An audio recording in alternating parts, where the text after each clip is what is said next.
Tanto tiempo disfrutamos, tanto tiempo disfrutamos, tanto tiempo disfrutamos, tanto tiempo disfrutamos, tanto tiempo disfrutamos, tanto tiempo disfrutamos, tanto tiempo disfrutamos, tanto tiempo disfrutamos, tanto tiempo disfrutamos, tanto tiempo disfrutamos, tanto tiempo disfrutamos, tanto tiempo disfrutamos, tanto tiempo disfrutamos.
Mic check. Mic check. I check. We here. Yes, sir. Yes, sir. We here and we live. We live and direct. What it do, what it don't, what it is and what it ain't. It's your boy, Don Otaku, aka Don Solo, aka Solo the Don, aka Solo D Swaggy, aka the Divine One. And of course, I'm here with Subegels, aka Subeg, aka the Green Thumb, aka the Gaming Gardener, aka the Avatar, aka what you got for me today? AKA Mr. Overnight Shift, bruh, because that's the type of shit I'm on right now. And we doing it, bro. Hey man, how you feeling? How's it been? Bro, honestly, it's like I'm just taking naps, bro, at this point. Like I don't feel like I'm going to sleep fully. I'm taking like 3 or 4 hour naps where it's like I don't know. But it's okay because at least I'm getting through the shifts and stuff and like I said, the job's easy, bro. The job's easy, but I just got to do it. But yeah, man, I'm good. I'm a little hungry. My stomach just growled like a fucking bitch right now, but it's all good. I'm doing fucking amazing. Or you should grab some grapes when I grab some, bro. I don't have any fucking fruit in the fridge, man. I wish though. It's all good. I have some agua. That's what I'll be always forgetting. I'll get some fucking fruits or yogurt or something. Bro, I got 2 bottles. I never have water. I literally have 2 bottles, bro. I just be going at it dry every episode.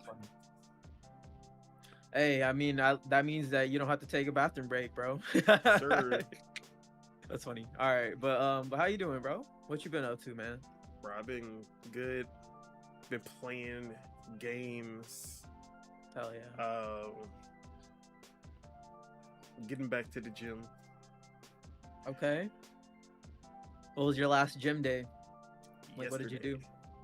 Oh, I literally right now I literally do the same shit every single time, which is do some. I start off with some cardio. Either for whatever reason the fucking treadmill at our gym works half the time and then doesn't work at all the other half. So like yeah, I just be like, feeling. Okay, oh the treadmill works this time, so I'll run on the treadmill, walk, jog.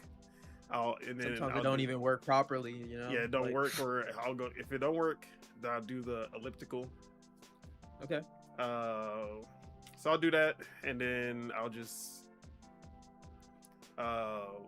do some dumbbells. Just do some reps with the dumbbells for a while until I get tired. Nice. And then I head home after that. Okay. Progress. Yeah. Progress. Leg day does not exist yet. It's not happening. It's all good. Soon. We gotta get there. The next step is structuring your days. Like one day you're gonna go in and do the dumbbells, and then maybe one day you're gonna go in and do work on the machines or something. Just start adding shit in as you see it, honestly, and you'll just start getting the hang of it. Whatever catches your eye, man. Just go and learn it. Look up a YouTube video. Yeah, we don't got that much equipment because it's an apartment gym. So it's apartment gym. Yeah, got it. But I'm gonna try to start working other shit in. Once I get the hang of once I can be consistent, and then I start to feel better about my workout. I'm like, okay. Do they at least have a bench? Yeah, they got a bench. Oh, then yeah, you can do hella shit with dumbbells on a bench, bro. Yeah, you're good. You got it. So yeah, that's basically. But other than that, just been playing games,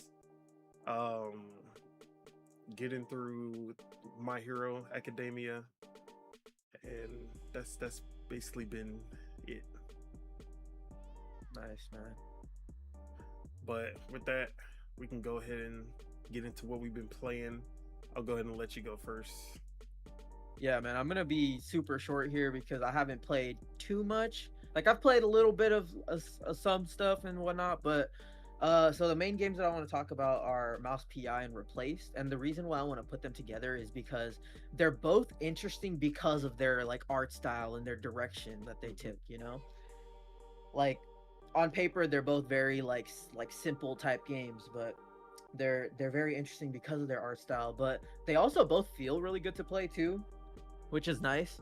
Like in Replace, when you're doing like the melee combat and you're doing the parries, it actually feels like you know, really good and satisfying and stuff. But yeah, I mean, I haven't played too much of either. Like I've played like literally like an hour of each, man. I've been grinding, bro. I've been grinding, but they're actually both really good, and shout out to both of those games, man. But the other game that I could actually like talk about that I played is Saint Slayer, even though it was last week. Check out the review on lordsofgaming.net, but it's a really good game. It's a great game, honestly. Like you seen the views on your review? No, I haven't seen it, bro. That shit was popping off. Yeah, that shit was popping off, bro. It hit like, that's good. The last time I checked, it was over 1,500. Really? Wow, that's good, man. Hell yeah. Let me look. Oh wait, hold on. Magic, bro. That's magic. Magic is happening, man. It happens right in front of our eyes. I literally haven't even logged back into WordPress since I fucking put that whole. Dude, I started doing work on my phone for that review. Like, I pulled a U. I was like, fuck it, man. I literally brought my Steam Deck to work because I had all the screenshots on my Steam Deck, but I didn't upload them to my phone or whatever. That's what I always be doing with my Switch 2. I'll be like, gotta get my Switch 2, upload all these, yeah, dude, and then get them on my phone from the Switch app, and I just started uploading this shit. Exactly. I did that with Saint Slayer because I had all the screenshots, and I'm like, fuck, man. I was really trying to push for the embargo day, and I mean I hit the embargo day, but I didn't hit the time. But it's all good. Yeah, usually if you're within the day, it's usually good. Nah, bro, I want to be there right on the time, man. The only one that I've nailed so far is Shinobi, bro. But I had so much time for Shinobi, so yeah. So you had 1,480 on there. Holy shit! Damn, bro. Yeah, Let's go, man. I want to say that's more than the Mouse PI for Hire. That's more than the Super Mario Bros. Wonder. I think it's like the highest one for reviews of this month.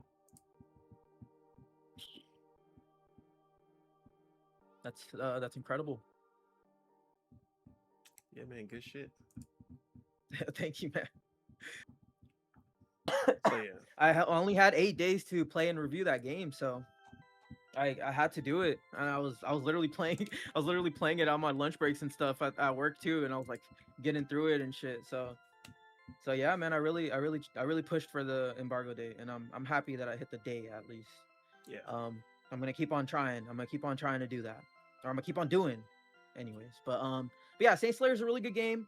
It's only $9.99, so it's like honestly like it's a fucking easy ass recommend for me, like the most easy recommend that I could give, being like that cheap, kind of like a Hollow Knight, you know? It's like even if you don't like it, where it's like, but if you play it and you put like $19 into it, it's like, bro, like you don't regret that, you know?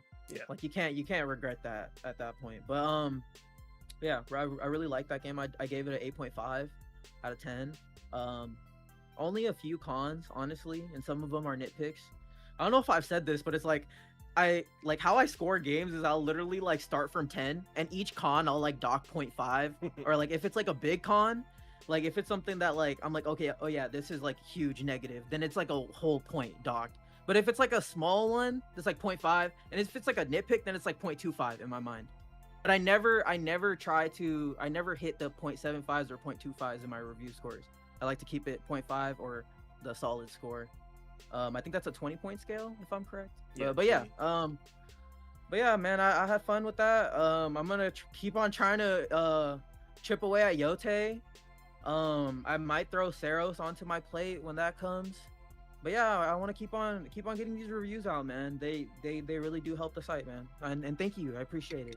Oh, yeah. I wouldn't have checked on WordPress. It would have taken me months probably. I would have checked in like 2 or 3 months. I'm like, oh wow, this shit did really good.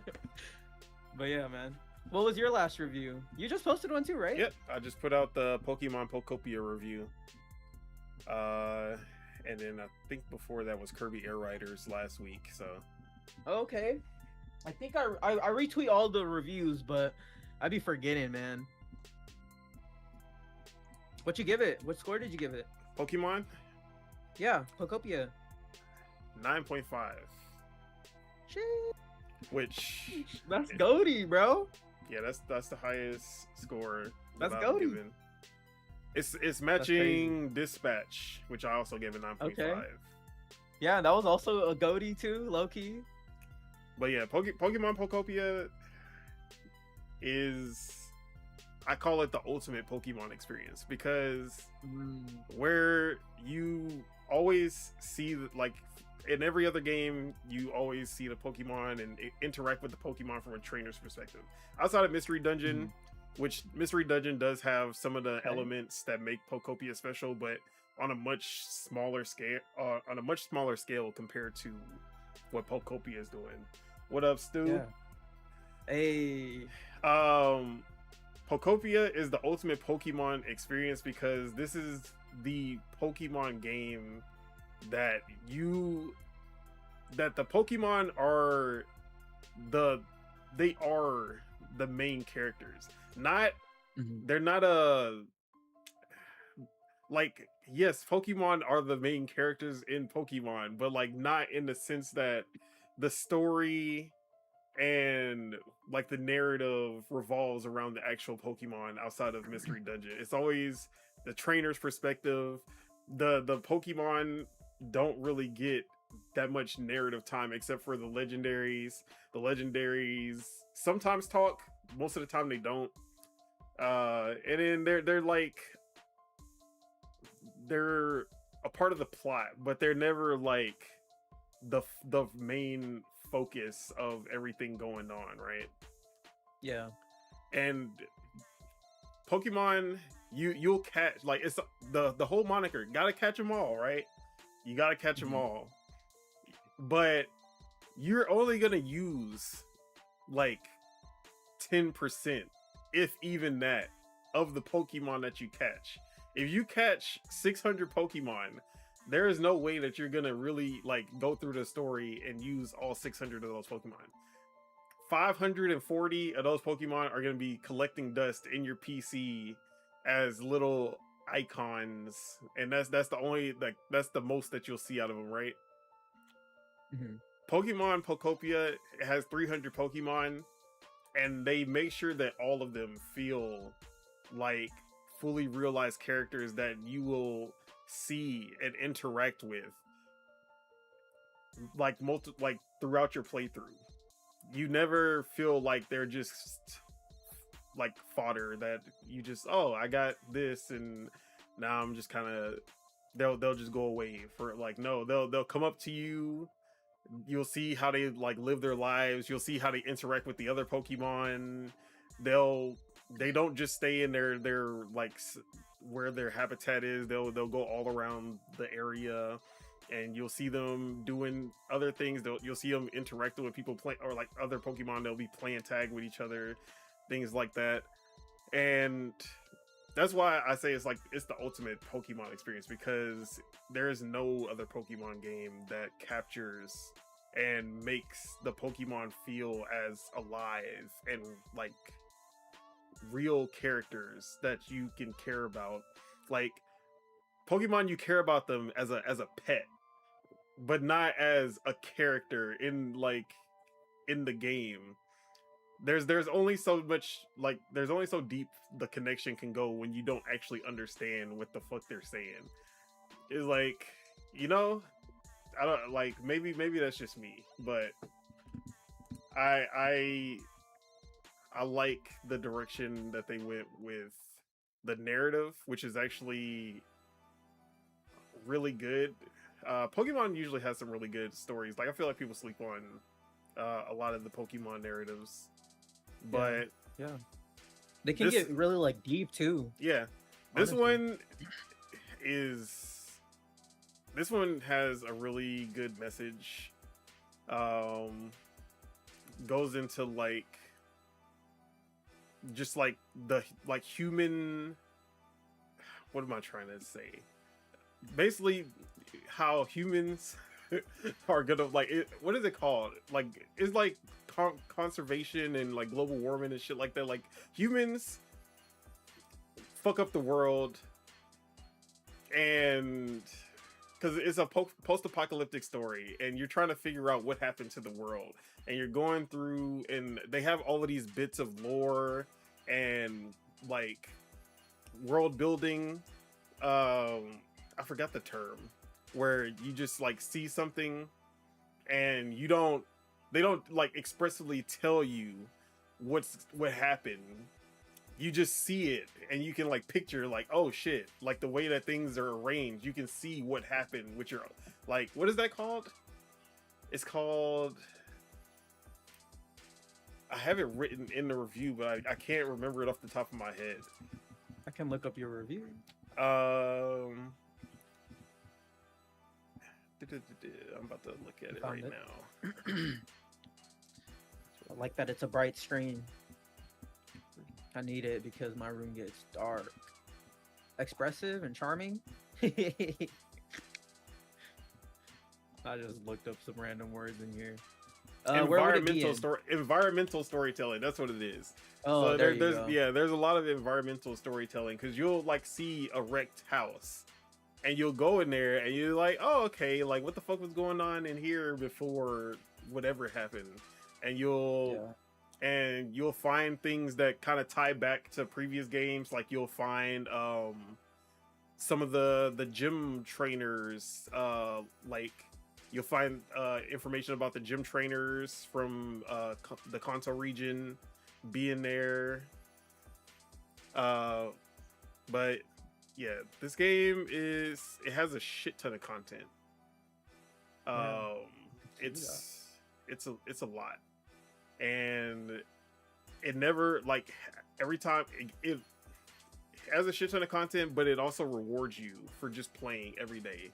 It don't have to be a lot. Just like log in, do the little challenges, and then make a little bit of progress at a time, or just like blaze through it 8 hours sessions. Both feel equally satisfying, and that's what I like about this game a lot. So yeah, good, man. I'm excited to play it, bro. I just haven't had the. It's another one of those games, bro. I already know, bro. If I start here, I ain't stopping, man. Like, fuck. Honestly, I wish. All that shit sounds awesome, man. I wish that there was a mobile version of this, because this is a type of game that I would just like pull out my phone, check on everything real quick, do my little challenges, because it felt like that's what they were trying to go for.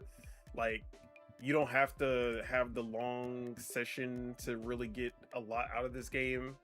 It has that mobile game feel where it's like, oh, just log in, do the little, like, do what you gotta do to get the most out of it, get your stamp, do the daily challenges, and then like whatever you have time for after that, and then you can just go ahead, go about your day, come back later, because they do have certain events that only happen during the night, or sometimes only during the rain. Certain Pokemon will spawn, because it is a 24-hour real-time clock as well, like Animal Crossing.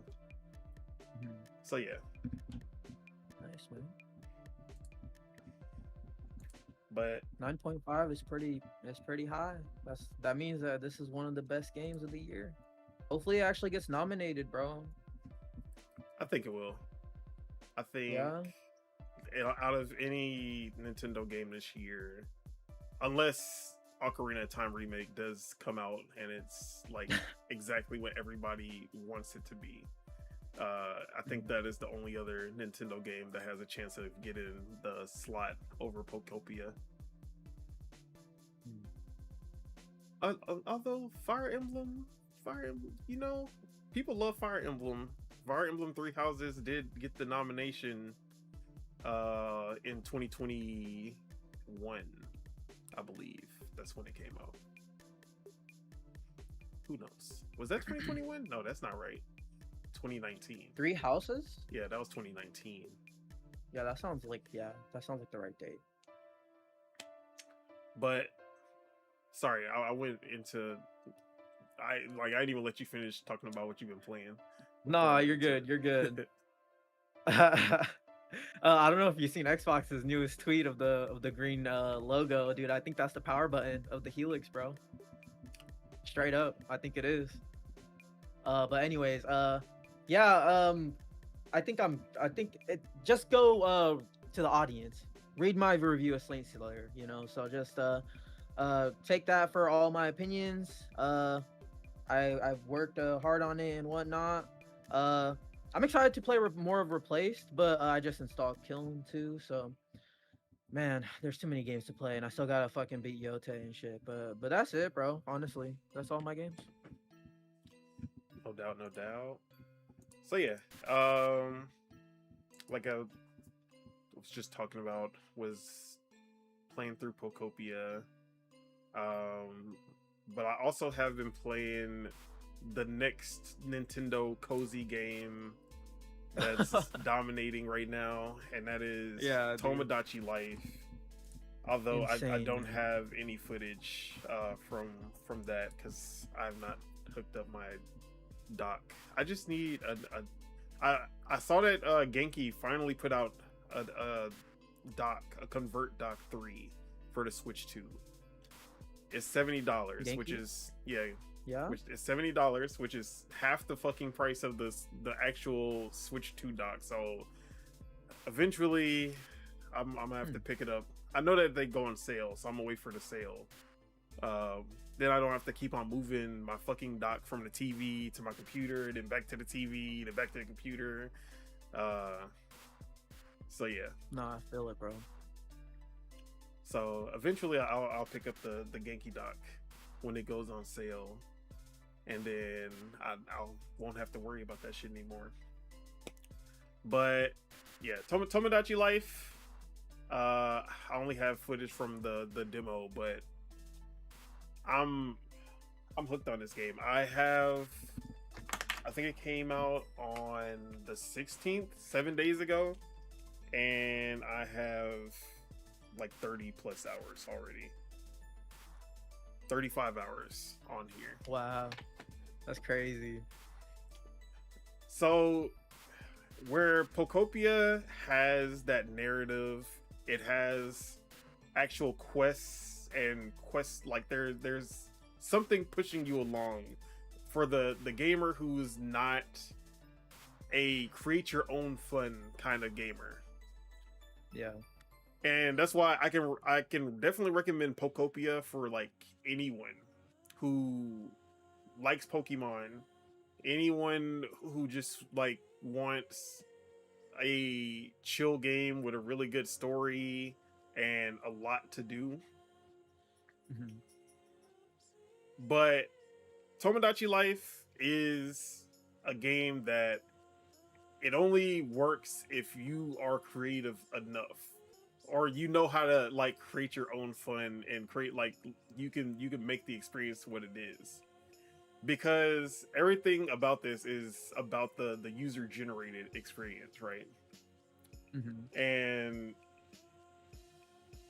that's what makes this game work. So if you don't, is it multiplayer? No, you can share Miis with each other, but that's as far as it goes. Okay. Oh, okay. So this kind of has that like Dragon's Dogma in it with the pawns. It's kind of fire. So basically, this is the closest to a Nintendo Sims game, and the original Tomodachi Life, or I should say the second game, but the original for everyone in the West, because we never got the actual first Tomodachi game. But the original was a lot more hands-off. Like, you weren't able to move the characters and kind of guide them to where you, like, what you want them to do and where you want them to go.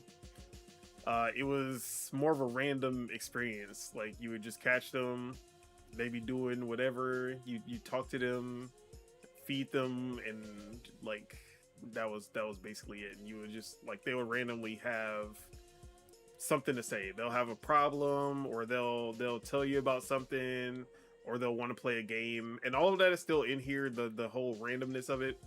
But now you can kind of pick them up and move them to go talk to somebody. Like you want to introduce them to a certain character, or you're like, man, I really want these two to become better friends or become a couple.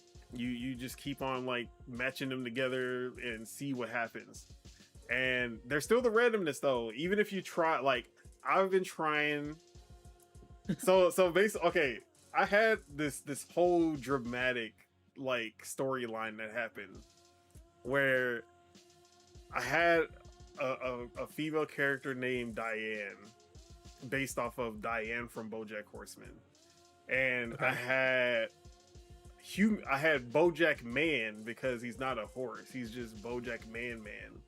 And I had Kanye, and I had a random OC that I named Lucille, and all three of them were in love with Diane accidentally, because it was supposed to just be one, and then everyone who saw Diane just kept falling in love with her. And I'm like, okay, cool. So I was like, but I wanted BoJack to be the one to get with Diane. So I'm like, okay, I'm like, I keep introducing him to, like, okay, he fell in love with her. Everything's going smooth. He's like, all right, I'm about to confess. So like, all right, go confess on the beach, and we gon' like, it is gonna happen, right? So BoJack is confessing to Diane on the beach, and he's like, I'm in love with you. Will you go out with me? And then Kanye comes out of nowhere, and he's like, no, I'm in love with her, and I'm gonna be the one to confess. It's like, oh shit. And then Lucille comes, you're like, nope, I'm the one who's in love with her. I'm like, oh, yo. And then they all start fighting, and they're like, which one are you gonna pick, Diane? And then Diane's like, I'm gonna pick Lucille. And then I'm like, she wasn't even supposed to be an option. Like, where did she even come from? Yeah. So yeah, that was funny. But there's just so much, just like, it's just a hilarious ass game. And the new me customization is really good. The dialogue is hilarious, and then the user generated dialogue, where you basically, like, whenever they want to talk to somebody, they'll like ask you, what should we talk about, and then you just type whatever. So I have to make sure that, like, because I have to get footage and I have to get screenshots for the review that I'm about to do, right? Half of the words cannot be shown on, like, half of the content that I've entered into this game cannot be put into the review. And, so like, I'll be like, oh wait, let me tone it down so I can have some review friendly content. Yeah. Because they don't have the profanity filter or anything like that, and I just be going off. But yeah, that shit is hilarious, because when it works, like when you put something in and then the conversation just fits perfectly, it's fucking hilarious. But even the non-user generated content is just funny as hell, because you'll just see like random scenes where, like, I created myself and my girl, and we like, the me's hooked up. It was natural. It just, I didn't even have to force it. It just happened all natty, because that's true love. But there was like, I just checked up on them while they were in the apartment, right? And then Cindy's like sneaking up on me, and then she's like, hey, and then I just grab her arm and just judo toss her out of the window. And I'm like, bro, and bro, I just started dying laughing. I'm like, bro, what the fuck? That's hella funny. So like, just random ass shit like that, just happens all the time in this game, and I'm always coming across. I'm starting to see some repeats, but I'm still getting a lot of just like new shit that, like, I've never seen, and they kind of add new content as you like level up the island and level up the gameplay, and then the more characters that you create, they start to expand the island, and then they start to add more shit too. So you can have up to 70 Miis, and the island expands after like 5 or 10. So it keeps.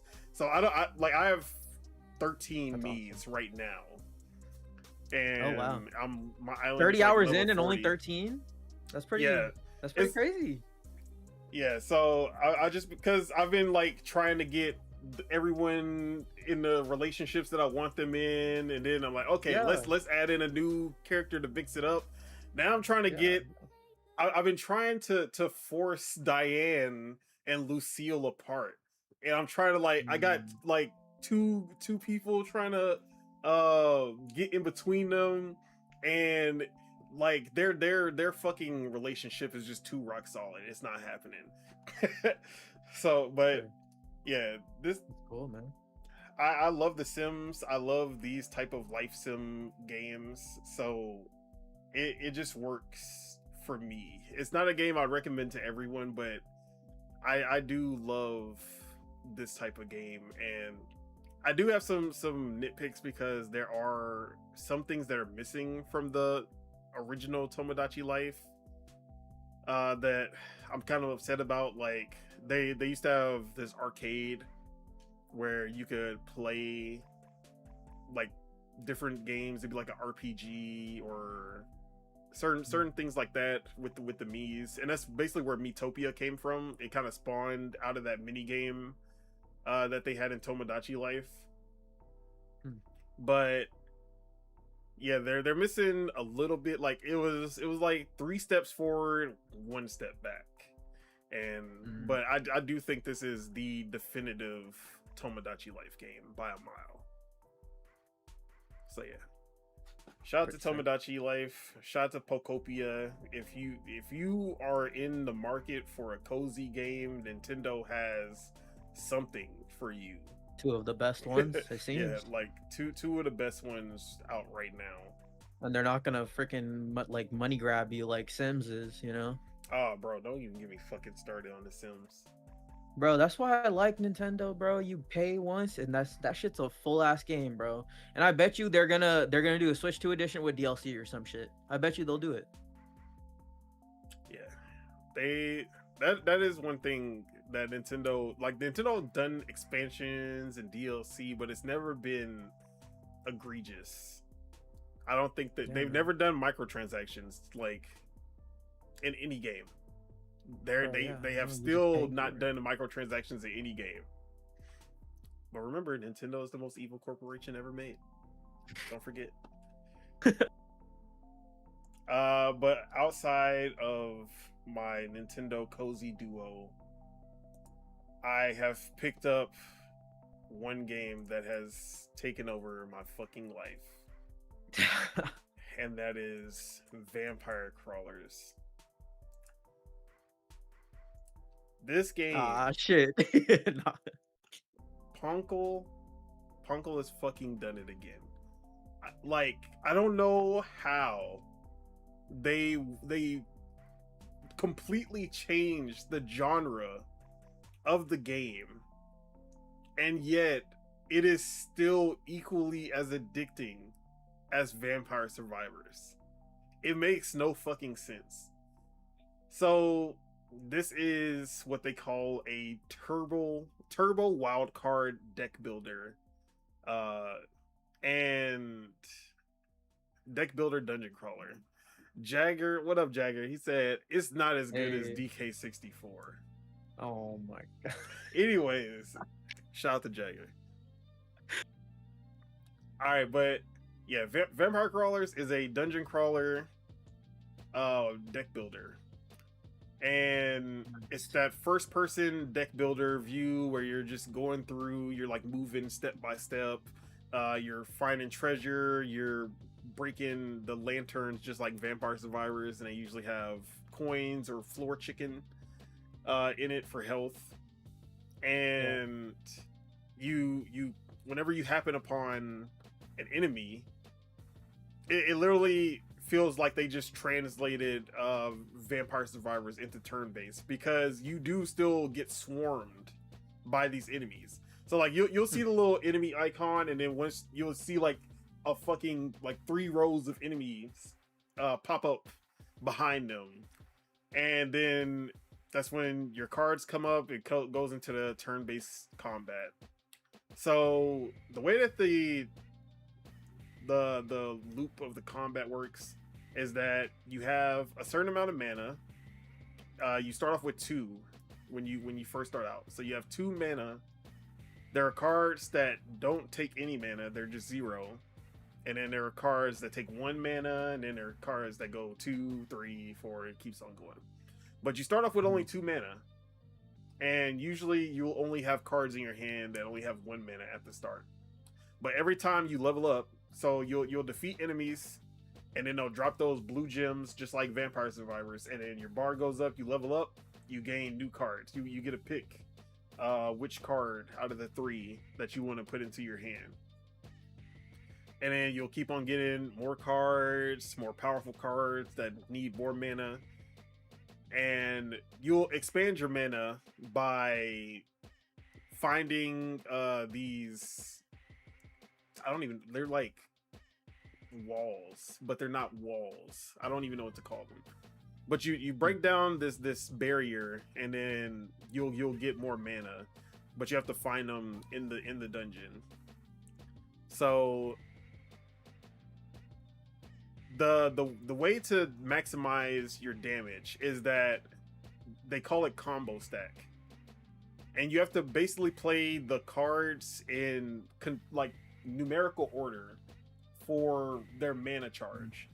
So you want to do 0, 1, 2, 3, and every time you do a consecutive number, you will double.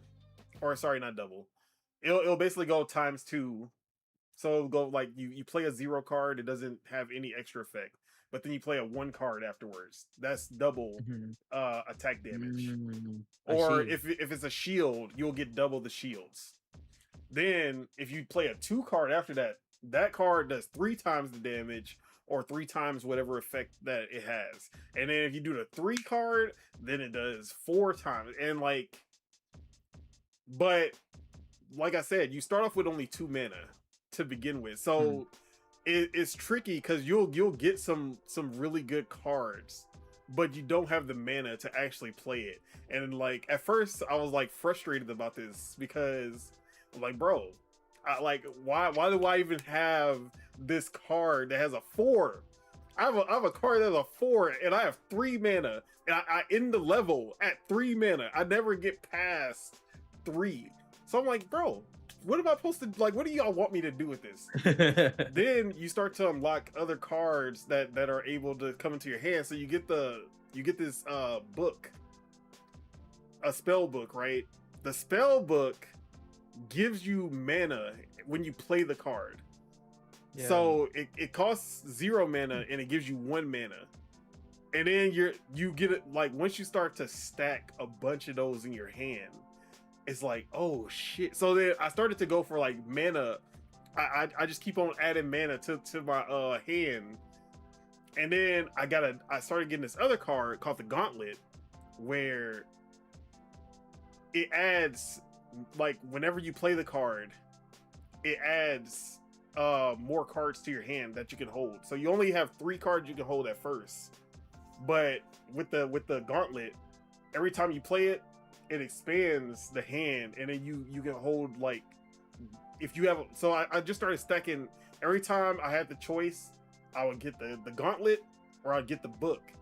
So then I just started having like 7 cards in my hand, and then I always get at least 1 mana, like extra mana, and I start playing. But then when it comes to the mana books, I start to get like mana books that are 1 charges and 2 charges.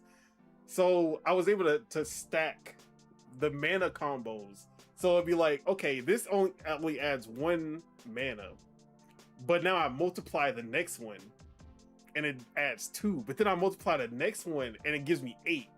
And then after that, I can play whatever. I just start like throwing everything, and I'm like, bro, this shit gets like, it has that same Vampire Survivors feel where you start to have so many cards where you just feel unstoppable, and then you just be like you just feel like, bro, I don't care who pops up, I'm running through every single one of y'all. And then like I got and they have the same evolution system from Vampire Survivors and I already know all of the, like, I know the evolutions by heart. That's how much I have played Vampire Survivors. So that's awesome. I know the whip and the hollow heart. They give me the red whip, the blood whip, and that one, every time I use it, I get health back. So every time I play that card, I get health back. So yeah. I have like 2 or 3 of those, and I'm just like, every time I take just a little bit of damage, it don't matter. I'm taking 6 back. You can hit me for 2, I'm gonna take 6 back from you every time. Like, bro, I was really like running the shit out of this game, to the point that when I woke up to go to work this morning, and it's usually like really down in the morning, I pulled out my phone, cloud gaming. Like I can't. Like, does it have touch controls on it cloud? Does not have touch controls yet, but I had my controller. Nice. So I literally booted it up in cloud gaming because I just could not stop thinking about this fucking game, bro. Ponko, sounds like a Switch 2 purchase for me, honestly. Bro, I already have it on my Switch 2 also, but like there's no cross save, which they don't have cross save yet. So I'm just waiting for that. That's awesome, man. They got the juice, bro. They got the juice. Ponko might be one of my favorite game designers in terms of just creating new ways to like not new genres. I would say Survivors is a new genre. He makes good gameplay loops, bro. He just makes good ass gameplay loops. Makes you want to keep on playing. I have not played a deck builder that felt like this. Every deck builder I've played has been fairly the same. But this one does not feel like Slay the Spire. It doesn't feel like Steam World. What was that one called? The Steam World Quest or whatever the fuck it was called. And it doesn't feel like Monster Train. Like, it has its own unique Ponko spin to the deck builder genre. And it fucking works. And I love this shit.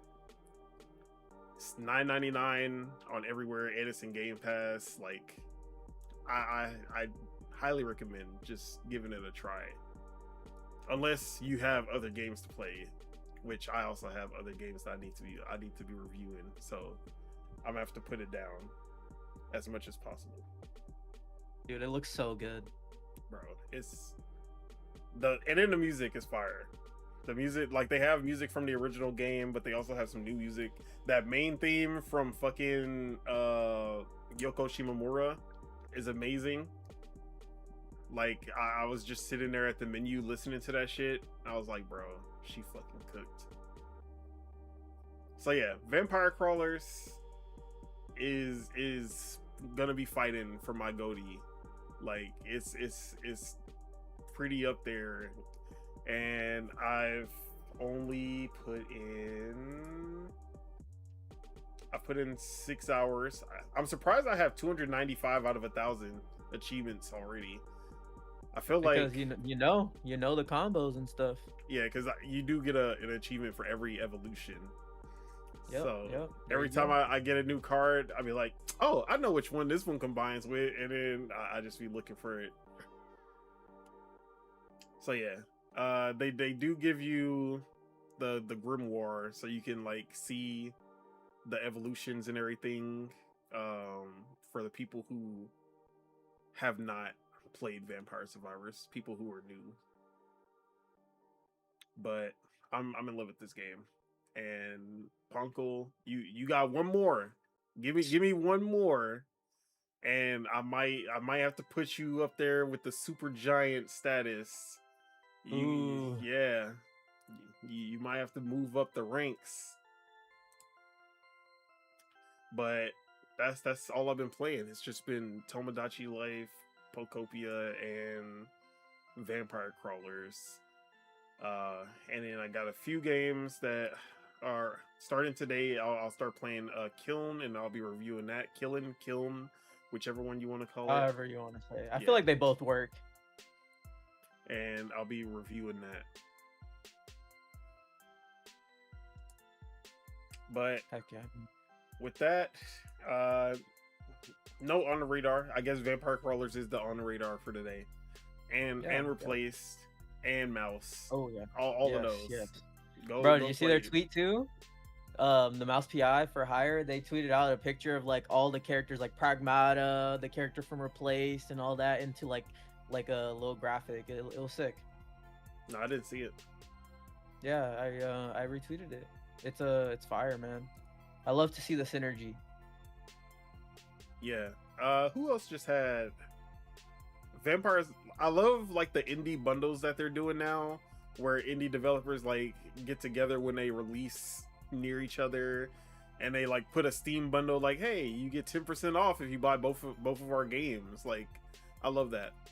I saw Vampire Crawlers did one with Mega Crit, Slay Spire 2, so you can get a discount if you already own Slay Spire 2, or you can get a discount if you want to buy both of them.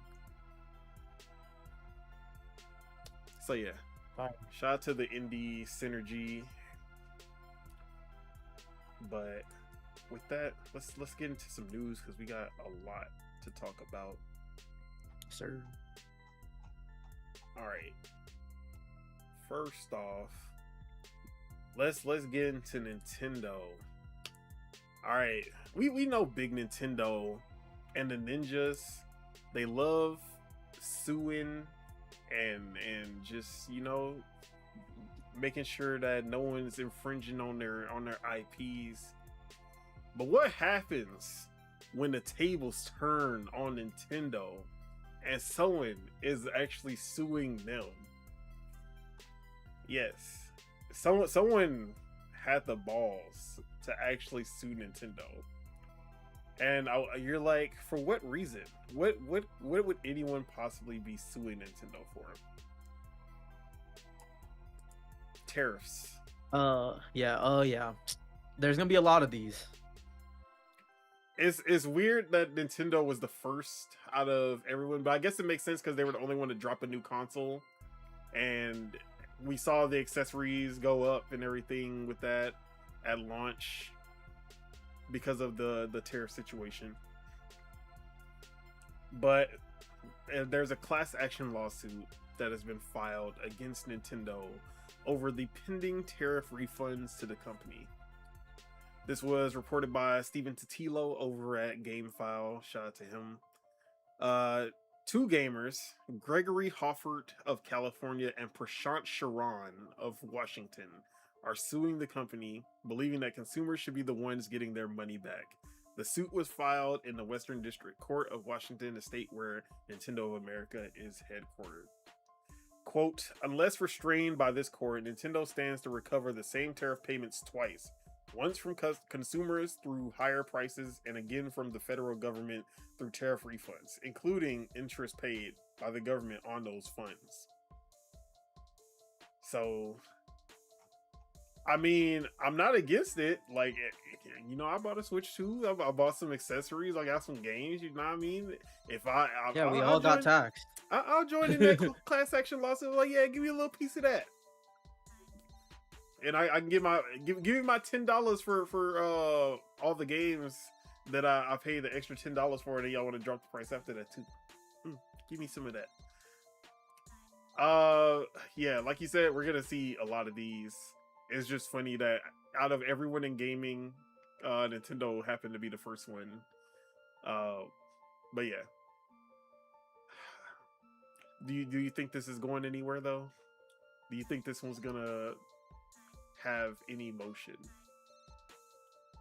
I love how it's like two gamers, Gregory of California and Prashant of Washington. Like, this so fucking, and I don't know. It sounds hella entitled, low key, but I also do agree with it. Like, we should get our money back, but it's like maybe you should be suing the government also, because the government is the one that issued it, being like, oh yeah, the companies are gonna get the tariff refunds, when it's like, I don't know, man. But hey, more power to these. It's easier to sue a company. They sound like a bunch of chuds to me. It's easier to sue a company than it is to sue the fucking government. I don't think you're gonna win that battle. Like, which one? You gotta pick your battles. Because I mean, Nintendo is suing the government. Yeah, that's the funniest thing about it. Nintendo is already suing the government because of the whole tariff situation in the first place. Like, I know. That's what I'm saying. It's funny as fuck. Like, the situation is low key funny. We honestly, the companies that should get sued are for our PlayStation and Xbox first. I feel, because they're the ones that raised their prices first initially because of the tariffs. Whereas like Nintendo didn't. Well, I mean, they raised their price of the Switch 1, I guess. Yeah, so yeah, no, all three of the companies should be getting sued. I was gonna say, all three of them raised prices that were already set in stone. We didn't know the price of the Switch 2. Or no, they did announce the Switch 2, then the tariff announcement happened. Then they were like, hold on, let me think about it. And then they were like, nah, the Switch 2 is still gonna be $449. But all these accessories gonna go up. So, look, that's my area amiibo that I bought, even though I bought them on sale. They don't know that. They don't need to know that. All the amiibos that I bought, controller. I ain't buying a controller actually. I don't know. Give me my money. That's all I care. Like, if it's gonna happen, at least give me some money out of it. That's all I care about. Nintendo can afford it, whatever it is. They'll be fine. They'll just cut. Who, Furukawa? Is that who's the president right now? They'll just cut Furukawa's salary. Yeah. That's funny. And then he'll have to cut off his left pinky, and then that'll be it. He has to commit seppuku. But yeah, I just thought this was a funny story to start off with. That's pretty funny. That is pretty funny. But what isn't funny is how fast Crimson Desert is updating this fucking game. Now there have been some updates that they've already put out. They put out like 3 updates since launch, and they've added a lot and changed a lot since. But this 1.04 update, I don't know if you saw this. The list of what they've added to this is actually pretty crazy. So first off, difficulty options. For all you gamers out there who are getting your ass whooped, and you were blaming the game, you were like, it's the control. Funny. It's because the controls are ass. No, nigga, you ass. That's what you should have been saying. They put these difficulty options in there for you. I don't want to hear no excuses now. So yeah, for those people who need that, they got y'all. Difficulty options have been added. I don't know. Actually, I don't even know if it's easier difficulty option. What if it's only harder difficulty options? I'd laugh my ass off. But they added. I think it's easy mode. I think it's easy, normal, and hard. They added new pets, birds, 5 new cats, and more. Added new storage chests that allow materials and ingredients to be used directly from storage. This should be standard in every game. I don't know why. I had like Starfield. They did this shit in Starfield. They added it later. They did the shit in Grounded. Added it later. Bro, have this shit at launch. What, like Pokopia? Yeah. I'm dealing with this shit in Pokopia. Also, I gotta go into the storage, take the shit out just to craft the shit. The shit is right next to it. Why do I have to go through this? So that's funny. That is my, and I put that in the review also. I'm like, bro, that is the one thing that will always piss me off. If I have the chest in the vicinity with all the items that I need and I'm crafting something, that shit better show up in my crafting menu saying, oh yeah, here are the items right here. Like, quality of life, man. Bro. Those survival games, that's what they're missing. Like survival games, it's like 80-20. 80% of them do it, and then there's a 20% who just be like pissing me off. I'm like, bro, why? This should be a standard. It's a standard in survival games now. It needs to be a standard in every game that has a chest for storage and crafting. So yeah, shout out to them for adding that. New weapons, quests, armor for all 3 playable characters, which I forget that there's even other playable characters because I'm not even past the damn tutorial, so, or the like starting area. Yeah. Improve the rendering quality of distant objects and textures. That's a good one because the draw distance was not the best. You can now name your pets and horses. Pets can now equip accessories for a wider variety of roles. Abyss gears, insects, fish, and animals now stack in inventory. This is another thing that was pissing me off about this. Bro, I told you about this when I gave you my first impressions of this game. I was like, the thing that pissed me off the most was that I would be picking up bugs. I'd be picking up bugs and catching animals and picking flowers, and then the flowers actually stacked, but it was the bugs. It would be like I pick up like 6 grasshoppers and they just take up all of my inventory. I'm like, bro, like for what reason? They have no distinguishable quality to them. They're all the same exact grasshopper. Why are they taking up so much of my space? I'm so happy about this. I'm about to go bug catching again. Hell yeah. You can now select between different house layouts. I didn't even know you can have a house. Improved housing controls and UI. Observing a skill you already have now rewards an Abyss artifact. Added a new item that allows cats to stay on your shoulder for a longer time. An item that allows the cat to stay. You gotta get the item and then the cat can stay on. They didn't just make it so that the cat stays on for a long, like, no, you gotta go get this item first. All right. New weapons for all 3 playable characters. New Balthian armor for Cliff. New pet gear shop added to Pororin, wherever that is. Added more ores and wells across Pywell. Nerfed the amount of attack and defense gained from anvils and grindstones. Nerf. Greymane camp NPCs now sell items at 10% discount. That's cool. Can now lock items to prevent accidental selling or deletion. New control presets for controller and keyboard and mouse. Added a feature where when the interaction key is pressed, the corresponding action is performed immediately. Interaction key is pressed. So does that mean I don't have to hold the button to pick up items anymore? Because that is another nitpick that would be addressed. Maybe. Yeah. That's what it sounds like. Can now switch the controls for dodge roll and evasion. Improved aiming controls. Can now open the map directly on controller by holding down the touchpad or view button. That's another big one because I hated having to go to the menu and go to map to bring up the map.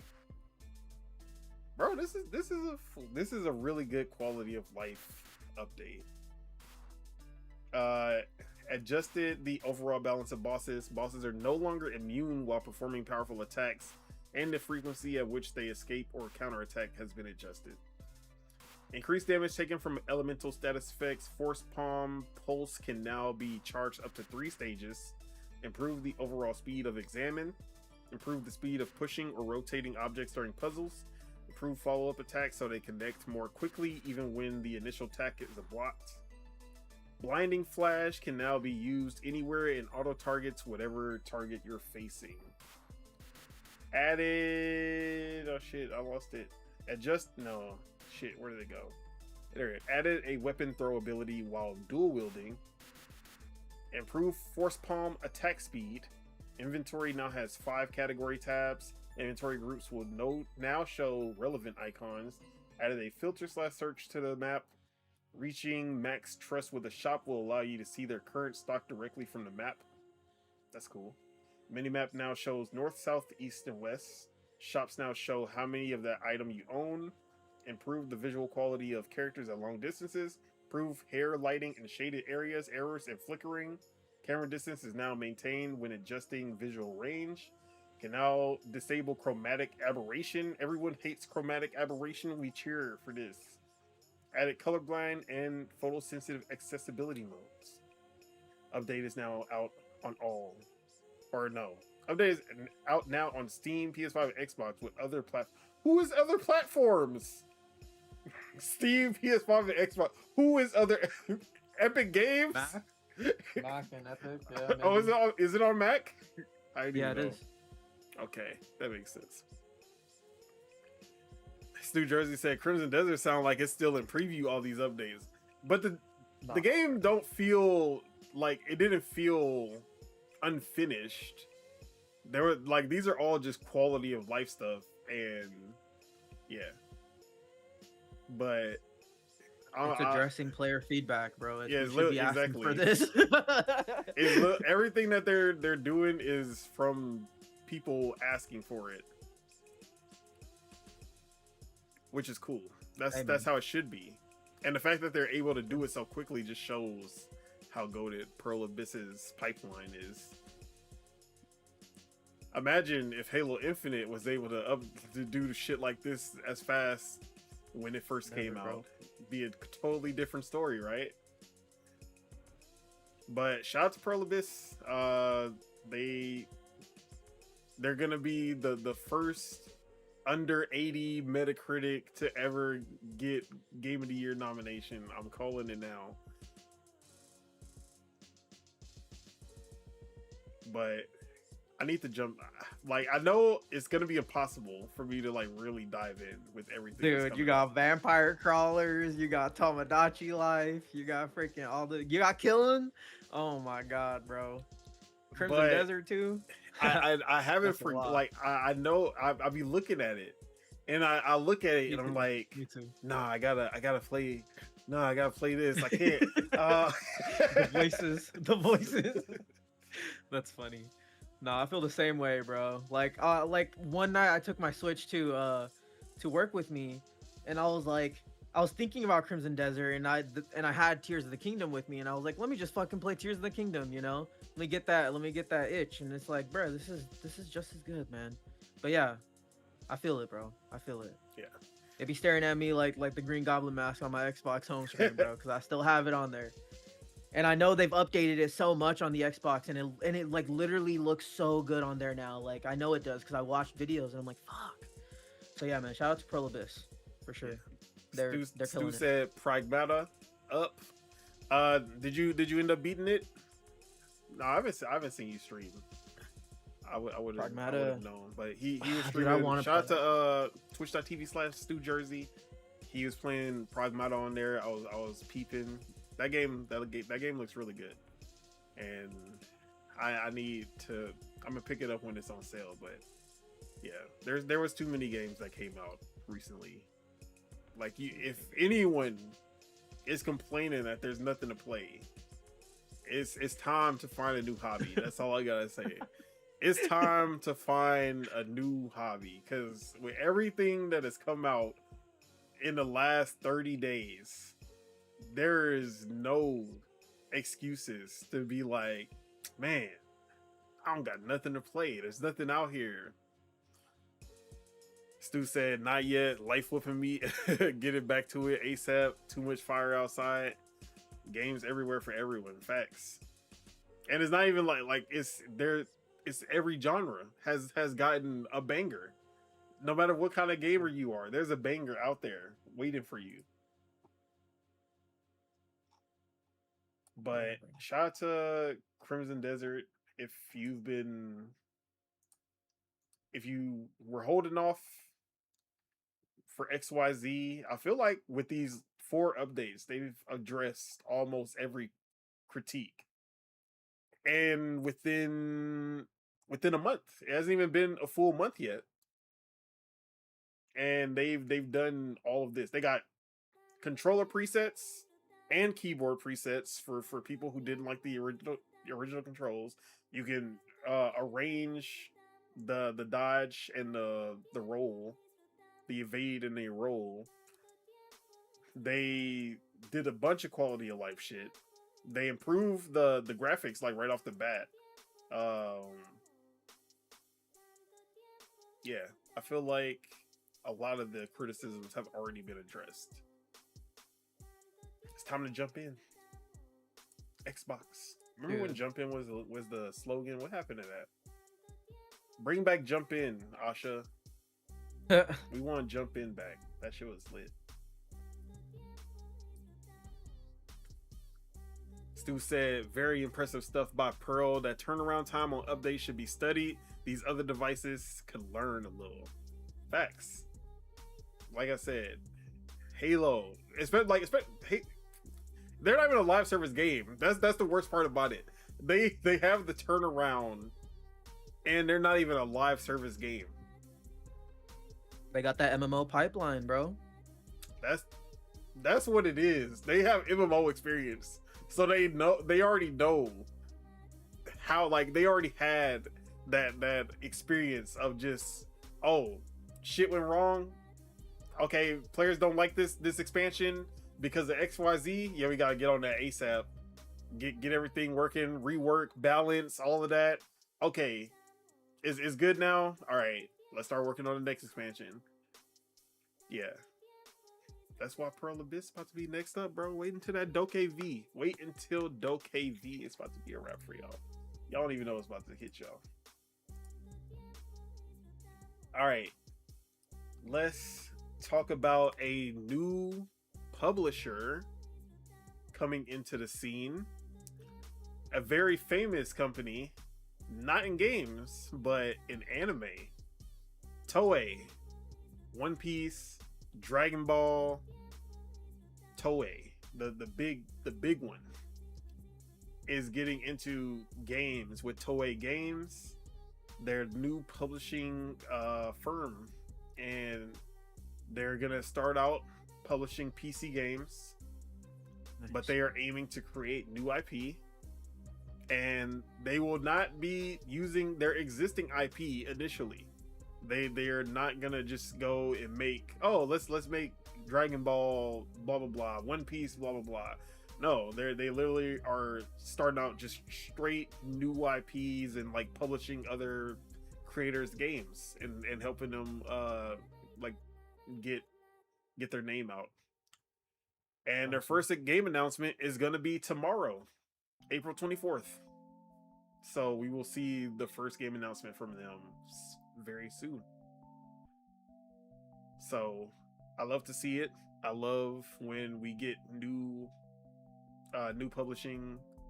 I wonder if they're going indie with it, like if they're going to be focusing on indie. I'm guessing that's what they would most likely be looking into, because the fact that they said publishing PC games, I just automatically think they're going the indie route. They're not going for big budget games. But I'm excited to see what their first game is. How you feel about Toei jumping into the gaming scene? I feel like low-key Bandai is washed, bro. Like, honestly, I think they're washed. But just based, oh, go ahead. I was gonna say, I wish Toei would have got into gaming before they literally gave all of their fucking IP over to Bandai Namco. But I guess. Yeah, that's kind of just how the world works. But what's it called? Maybe that's why they did it, because they're all like we're gonna show you guys how to fucking make some good ass games. But just based off of this little teaser, I feel like it's gonna be like a pixel art indie style game. I hope it is. Honestly, I love me pixel art games, man. Especially ones that like, especially modern pixel art because they're so animated. Yeah. Like I love how animated modern pixel art is. So yeah, man, I'm excited. Tomorrow, we'll see. Saros reviews dropping tomorrow too, right? 69. That's funny. Housemark, I need you to not drop anything good while I don't have a PlayStation. I need you to drop a stinker. Yeah, drop a stinker when I don't have a PlayStation. That PlayStation handheld, bro. I'm telling you, dude. That's just gonna be so fire, bro. Pull an Xbox and give the worst possible version. Yeah, give the worst possible version at launch, and then just update it 1 year later when you bring it to other platforms. Nah. When they bring it to that PlayStation handheld, bro, that's when you're gonna play it on that Switch portable, bro. That's 2028. I don't got time to be. Nah, that's next year, bro. That's next year. That's in 15-ish months, give or take. We'll see. So hold out 15-ish months, bro, and you'll be able to play all these games, bro. We'll see. If I ain't gonna lie, if Saros might get me to get a Portal. That's how bad it's looking. Ooh. But let's speaking of Punkle, VGC had put out a report that Vampire Survivors developer Punkle was working on over 15 projects, and then everyone ran with the story and they were like, yo, hold on, Vampire, like, Punkle working on 15 games right now? That's like, I was like, yo, how do they have time? I mean, I guess they are like they are making smaller games for sure. Obviously, when you look at Vampire Survivors and Vampire Crawlers, they're not the biggest graphically. Yeah. And they are publishing some games. They are making IP collaborations like Warhammer Survivors. I'm like, okay, we getting a bunch of games like that. 15 projects. Okay, I could probably see it. And like everyone's like, yo, 15 games from Ponko. And then Ponko had to come out and like, bro, 15. They're like, yo, 15 projects, not 15 games. And so this is what they said. They said, we're working on 15 projects, not 15 games. This includes Vampire Survivors, DLCs, free updates, our published games, etc. So, no, it isn't that they are working on 15 separate games. When they say projects, they mean all the, like, each update for Vampire Survivors, each DLC. I'm guessing same thing for Vampire Crawlers whenever it gets expansions, and they're probably already working on updates and expansions for that. And then they're also publishing. So now that seems more in line. Because I'm like, bro, how many developers does Ponko have? If they have 15 developers, one person is working on each project at a time. So yeah. But either way, Ponko has a lot going on. I don't think we've seen what they're publishing yet, or at least, let me see. Have we seen any of their published games? I remember when they first announced that they were going to start publishing, but I don't think we've seen anything yet. So, yeah, I don't see anything under their page. So we haven't seen what they're working on publishing wise. So we probably, oh, actually we did see Berserker Die. I remember that one. I do remember picking that one up. But yeah, shout out to Ponko. Bro, I saw the fucking like their Twitter account on every big post that said 15 games. They were under there like, yo, there's 15 projects. Like, please correct this. They did not want people to think that they were working on 15 games. That's funny. I mean, yeah, you gotta clarify it. Because if the original report is they're making 15 games, then everyone's gonna assume that they're just fucking going crazy, you know? Yeah. I mean, they are going crazy, but just not that crazy, and not yet. Yeah, the way some of these Vampire Survivors expansions are, they might as well be adding fucking new games, because that Balatro update was like completely brand new mechanics thrown into that. So yeah, they I can see why they like actually call them like projects. But either way, I'm excited for anything that comes out of Ponko, even out of their publishing. I'll at least give it a look, because I trust their eye. Because if you can make great games, you can probably like see a good game, and you'll probably steer them in the right direction as well.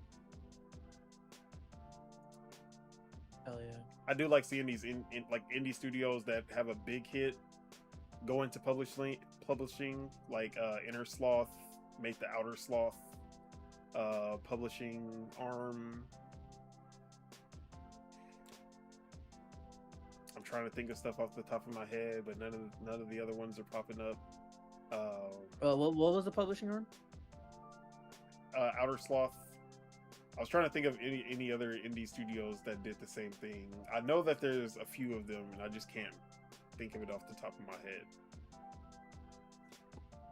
But they're the ones that made Among Us 3D. Yeah, Among Us in general. Oh yeah, I see. But yeah, indie publishers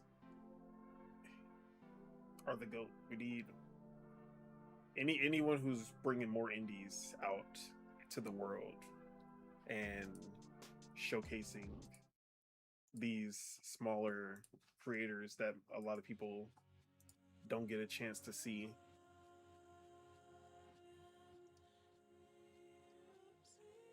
But with that, let's move on to a sad story that may be coming to a conclusion, because Nagoshi Studios has deleted their YouTube account.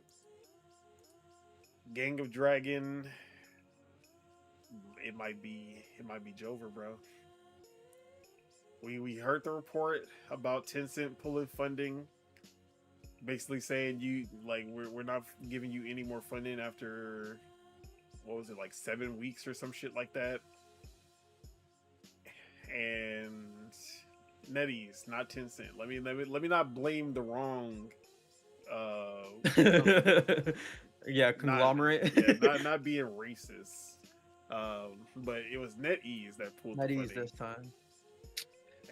Actually, I feel like fucking Tencent would have let this shit slide. I mean, Tencent would have got it out, you know. But I feel like you're probably right too. Tencent's a little bit more. They're bigger than NetEase, but they're more nimble. It seems like.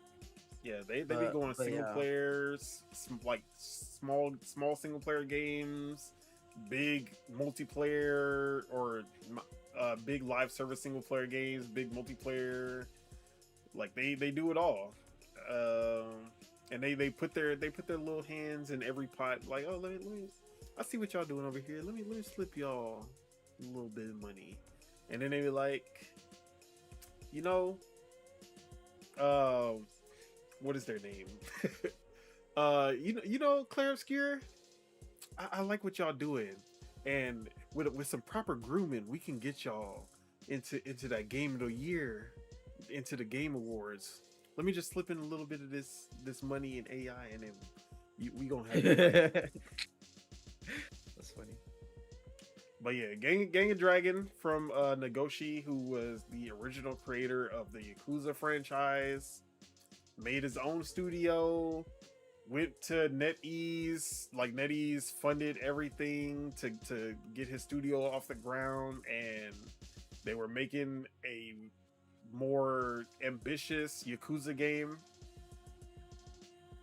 and it doesn't seem like we're gonna see it unless someone pulls up and finishes the funding.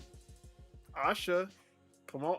There's two options in my mind. It's either Sony XDev or it's Xbox. Those are literally the two. It's one or the other. Unless Nintendo slides in like they did with Bayonetta, and then we just like out of nowhere we get that Nintendo exclusive Gang of Dragon, and we're like, okay, I'm okay with like Nintendo, when they slide, they be sliding when you least expect it.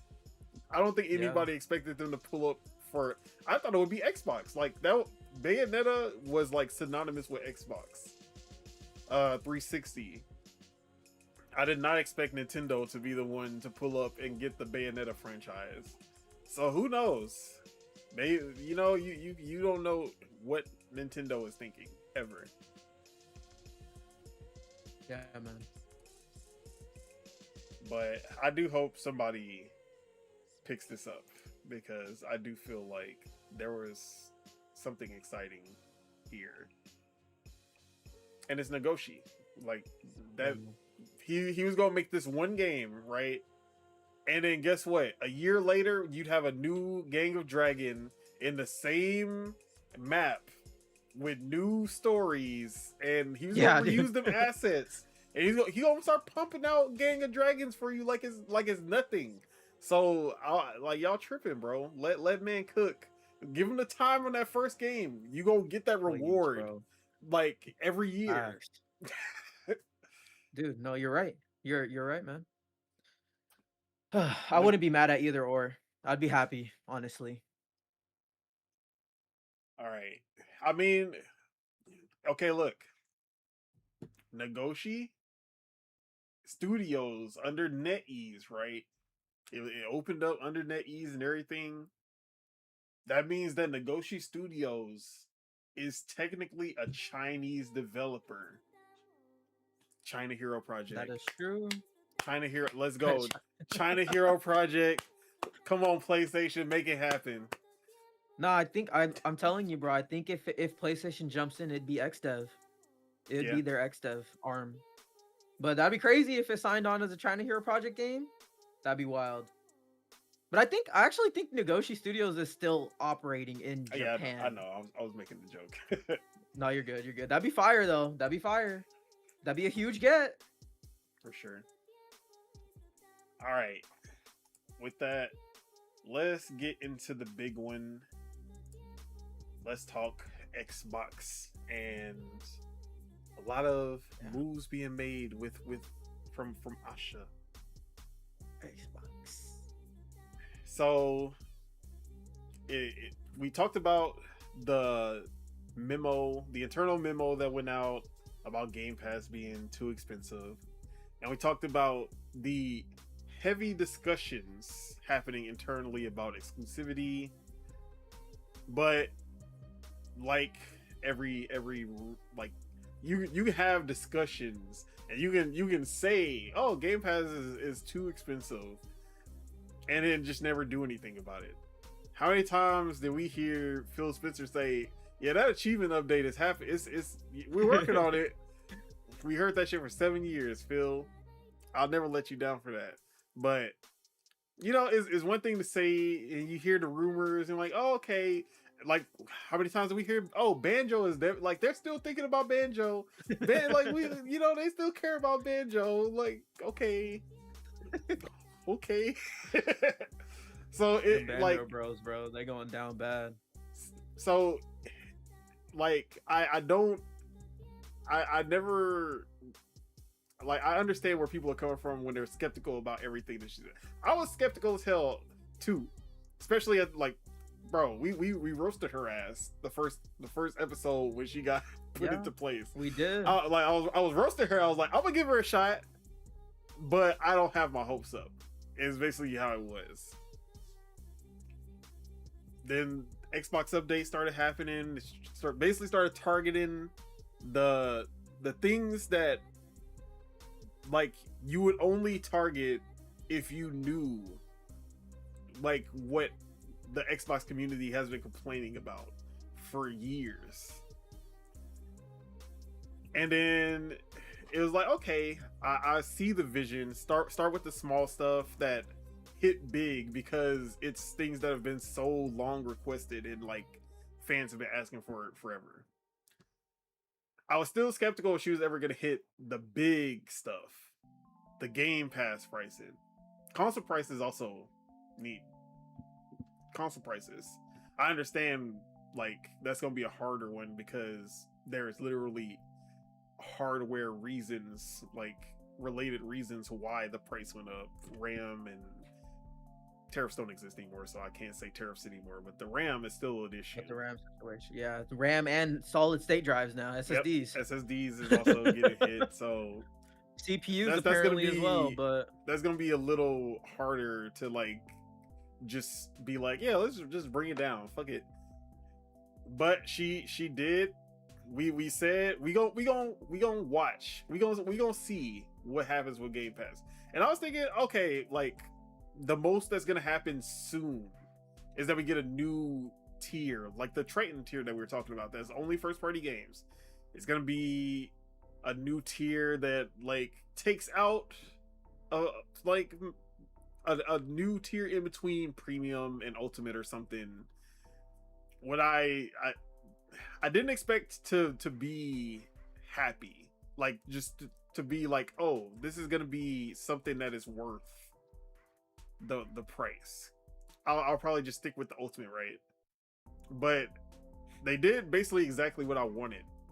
Like, if Call of Duty is the reason that the price jumped in the first place, just take out Call of Duty. Like, Game Pass subscribers do not care about Call of Duty. It was a cool, like, oh shit moment when Black Ops 6 came out. And we was on Black Ops 6. Then Black Ops 7 came out, and I was on that shit for 3 days. Like, touched it. So, actually, I haven't even explained what the fuck we're talking about. Anyways, 2 days ago, Asha went out on Twitter. She said Game Pass Ultimate has become too expensive for too many players. Starting today, we're dropping the price from $29.99 to $22.99 a month. Future Call of Duty titles will no longer join Game Pass Ultimate on day one. They will join this tier by the following holiday after launch, about a year later. Current Call of Duty titles will remain available to Ultimate subscribers. We'll keep learning and evolving Game Pass to better match what matters to players. So, I was not expecting to get... I wasn't expecting a straight just price drop for Ultimate. I always thought it was just going to be... They put a little tier in between, take out a few things, and then be like, this is your middle ground between, like, you still get the day ones, but we might take out the Fortnite, we take out the Ubisoft EA Play, something like that. But they still have everything that actually matters. And only one franchise gets removed, and we drop down $7 a month. I think that is a win in my eyes.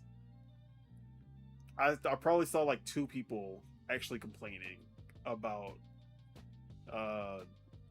Call of Duty being removed. I do have I do have some qualms about like Call of Duty being removed just because the precedent that it sets. Because we know that the message has always been every first party Xbox game day one. But also that messaging was created before they had Bethesda and before they had Activision especially. So I can understand that But at the same time, we you know, you got to draw a line.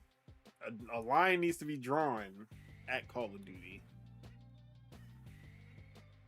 But how are you feeling about the price reduction of Game Pass Ultimate and PC Game Pass? I believe that one dropped from $16.99 to $13.49, if I'm remembering correctly. Yeah, I mean, I'm with it, honestly. I'm happy about it. It's not back to where it was prior to COD, but I mean, 30, like jumping from 20 to 30 was always a good, like a big jump. Not a good jump. It was a big jump. And we always remember you were saying like, oh, they should just do the $2 price increases. Yeah. You know, it's like that's like how they always did it. That's what people expected.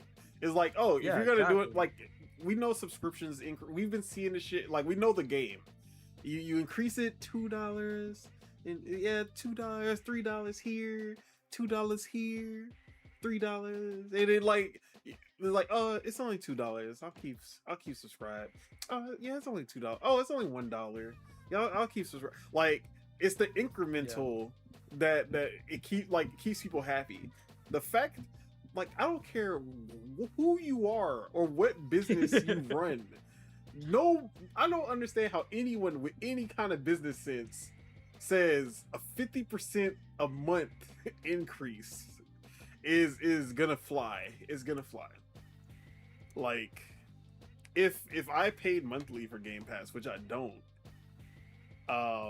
I probably would not be subscribed to Game Pass. Like, if there was no other way to get Game Pass at $29.99 a month, I would not be a Game Pass subscriber.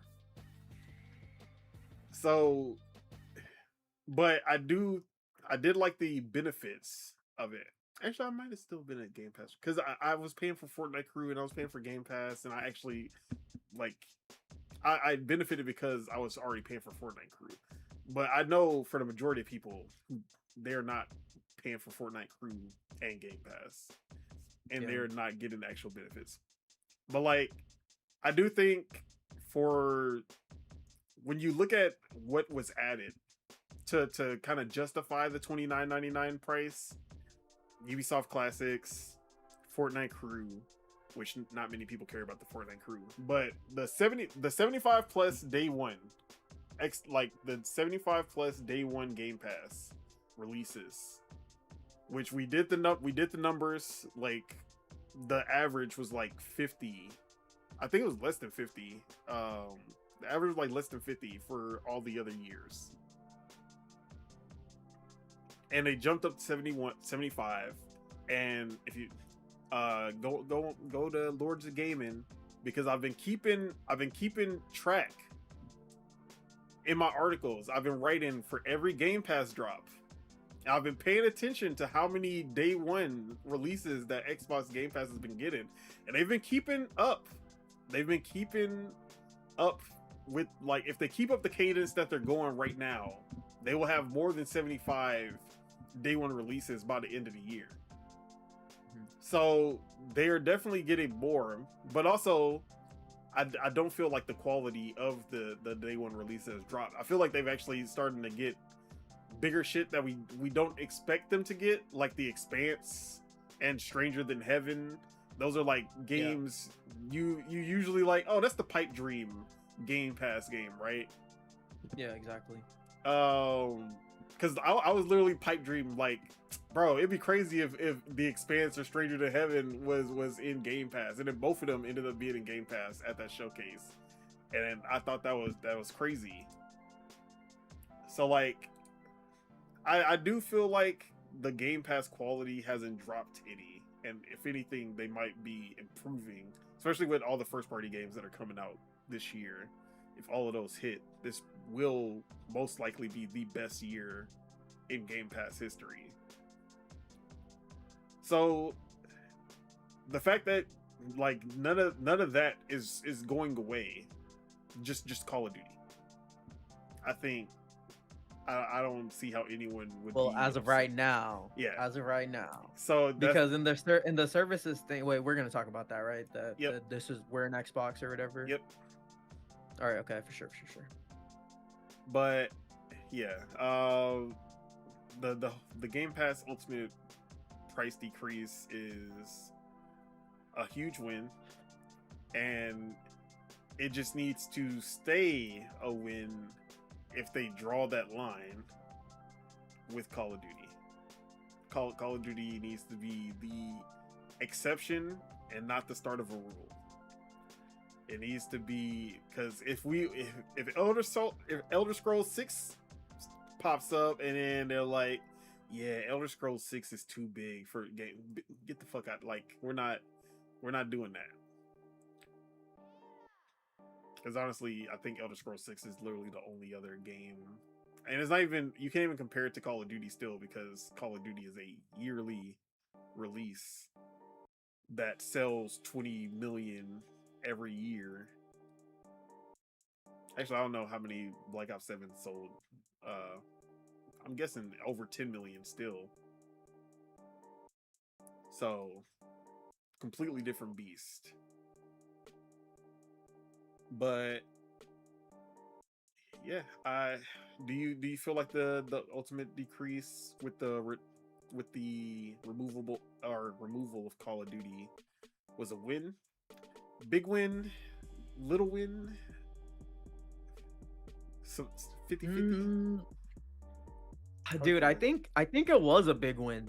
I think it was, because it's COD. Like, COD was already a ritual for a lot of people. So it's like, I feel like it's easier to pull that band-aid off and being like, okay, yeah, go back to it being a ritual, guys. So like, I think it is a big win in that aspect. And if it's like what you were saying with like they can't do nothing about console prices right now. They really can't. Like, because that shit is, R&D and that pipeline and all that shit, and like, that's more difficult. But they can like really quickly move on their services, because they're fully in control of their services, so yeah, I mean, I think it's a big win. Now, and I didn't even play Black Ops 7, so like, I don't give a fuck. Bro, I played, and if a COD's a banger, I'll buy it, Yeah, I played Black Ops 7. I lied. I did play the campaign with Lord Mars. Nice. That's good. It was interesting. I did not care for the story, but I do think the missions were actually pretty fun. I thought it was a fun Call of Duty. It did not take itself seriously at all. It was doing a lot of extra shit for no reason. The story made no fucking sense at all. But I enjoyed it. I can't say that we didn't have fun playing it in co-op. That's why it was fun, because it was co-op campaign. Like, you can in co-op you can get away with a lot of bad shit, bad writing, bad story. Co-op will let you override any of that shit. As long as the gameplay is still fun. That's the only thing. Co-op will not fix bad gameplay, but it'll let it slide if there's a bad story or something like that. Sure. But yeah. So I guess we back to no Call of Duty, because I'm definitely not buying any Call of Duties. That's not happening. I don't care what Modern Warfare 4 does. That shit is never gonna be in my library. Or I guess it will be the next year. Actually, okay, hear me out. When you think about it, the one thing that Call of Duty had a problem with is, like, you release a new game every year. People will basically play that shit for like 6 months. If that's the max. That's like the hardcore, like, die-hard Call of Duty fans. They'll play for like 6 months, or maybe they'll play throughout the entire year, but they'll drop that game instantly to go to the next game. It was just like, you play that game for 12 months, but it's supposed to be a live service game also, which, like, a year lifespan for a live service game is kind of weird. You can extend that. You can extend it.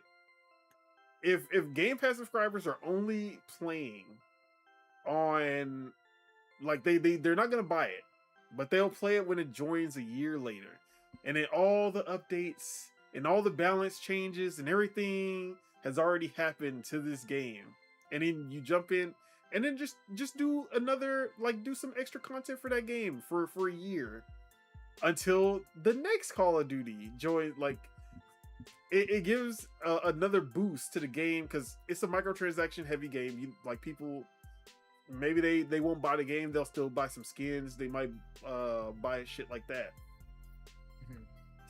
So they have a chance to capitalize twice if they play it right by doing it this way. If they're smart, they might got something with that. They might be able to pull something off. Yeah, man. Pull a fast one. But yeah, I'm super excited about the price reduction. This is that renegade energy, man. That's that renegade energy. You know, maybe you can't get it back how it was then, but you can do it modern. Yeah, you can do it the modern way. Like, I you know, I was gonna write. I fully wrote a whole, like, hit piece on Asha Sharma when I first heard the news. I was gonna put it out on Lords of Gaming and everything. I was like, nah. I was like, I'm being emotional. I'm not gonna put this out. I'll wait until she gives me a reason. She ain't giving me no reasons, bro. And bro, she's being Pearl Abyss of Xbox right now. The way that she is just like, she's lightning rounding this shit. And it's calculated. Like, she knows. She understood how people felt about her going into everything. And she understood that the energy, like, everyone was against her going in. And she knew this. And she has been making such calculated moves to, like, rally everyone behind her. Like, I obviously I was joking about the whole Queen, like, doing the Queen Asha thing every single time as a joke, but, like, she might be earning the crown, bro. Not gonna lie, she might earn the crown for real.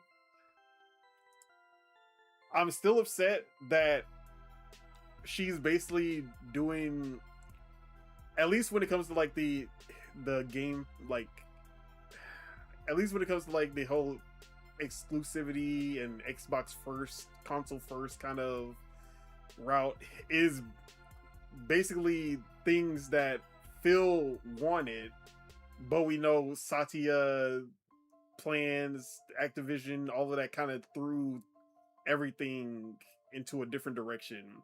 And then he left without ever actually realizing what he was going for. Not that he didn't have a lot of time to do it.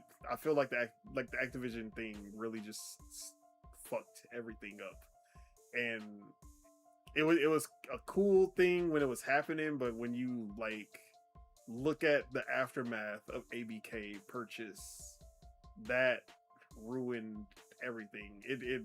They were so focused on that Activision that acquisition for 2 years that so many things that should have been more important got put into the backseat, and it felt like they never caught up after that. So I do feel like Asha is, like, she knows how to. I'm not gonna say that she. What am I trying to say? Actually, she kind of knows what she's doing. Yeah, she knows what she's doing, in the sense that she can look at it as an outsider and be like, okay, this is what I'm looking at the fans. I'm looking at the real, like, logistics of what these fans want versus, like, what we can actually do. But like, the fact that she's an outsider and she can still see things that someone like Satya would probably never see. I don't think Satya would look at this Game Pass price and actually see the players, see how many people unsubscribed or anything, and be like, no, this isn't a problem. It's fine. We'll just keep adding new stuff to it to make people come back at $29.99 a month. And I think he would be a lot slower about it also. Like, that's why I feel like I understand her role. Because that was basically what she did. She was in charge. She always got put in positions where the product had a bad rep. And she was there to make that product look appealing and become a product that consumers wanted. And she's doing a good job of that. At least right now, it's just retaining the people who are already Xbox fans. Retaining the people who are Game Pass subscribers, who are looking to leave or have already left.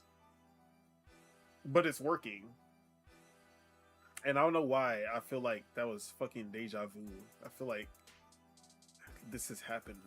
Or I had a dream about this exact conversation that I was just saying. Which is weird. But yeah. I went from skeptic to okay, we gonna see to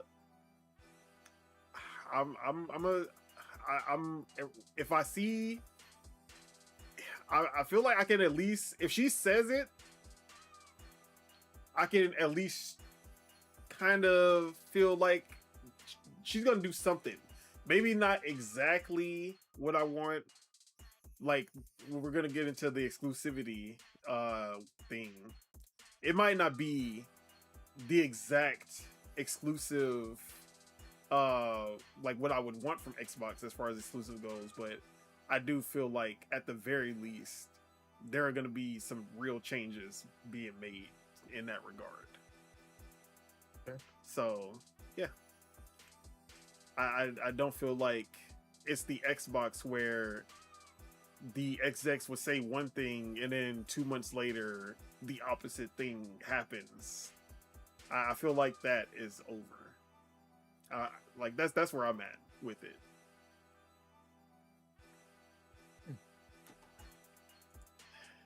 How are you feeling? Do you feel the same, or do you still have that skepticism of, or you're just not 100% on board? Like, you see it, you see the actions, there's some actions, but you got to see more. Yeah, I'm pretty much there. Like, I like that she's like counting her days that she's there, you know, like 62 saying, like, days. Yeah, like I think she said, "Oh, my first 30." She even posted like a first 30 days post too. I remember that. Yeah. Like, I like that. I like that she like cares that much. Where it's like she's like every day matters. That's at least that's what it seems like to me. You know, maybe that could be like a sign of like time is ticking. You know, maybe it could be that too. But I don't know. I do like that they're like, fuck Microsoft Gaming. You know, like. Bro, like, that shit is trash, bro. Like, so yeah, like, let's jump right into that, because yeah, let's jump into it. So, what the hell? What are you doing?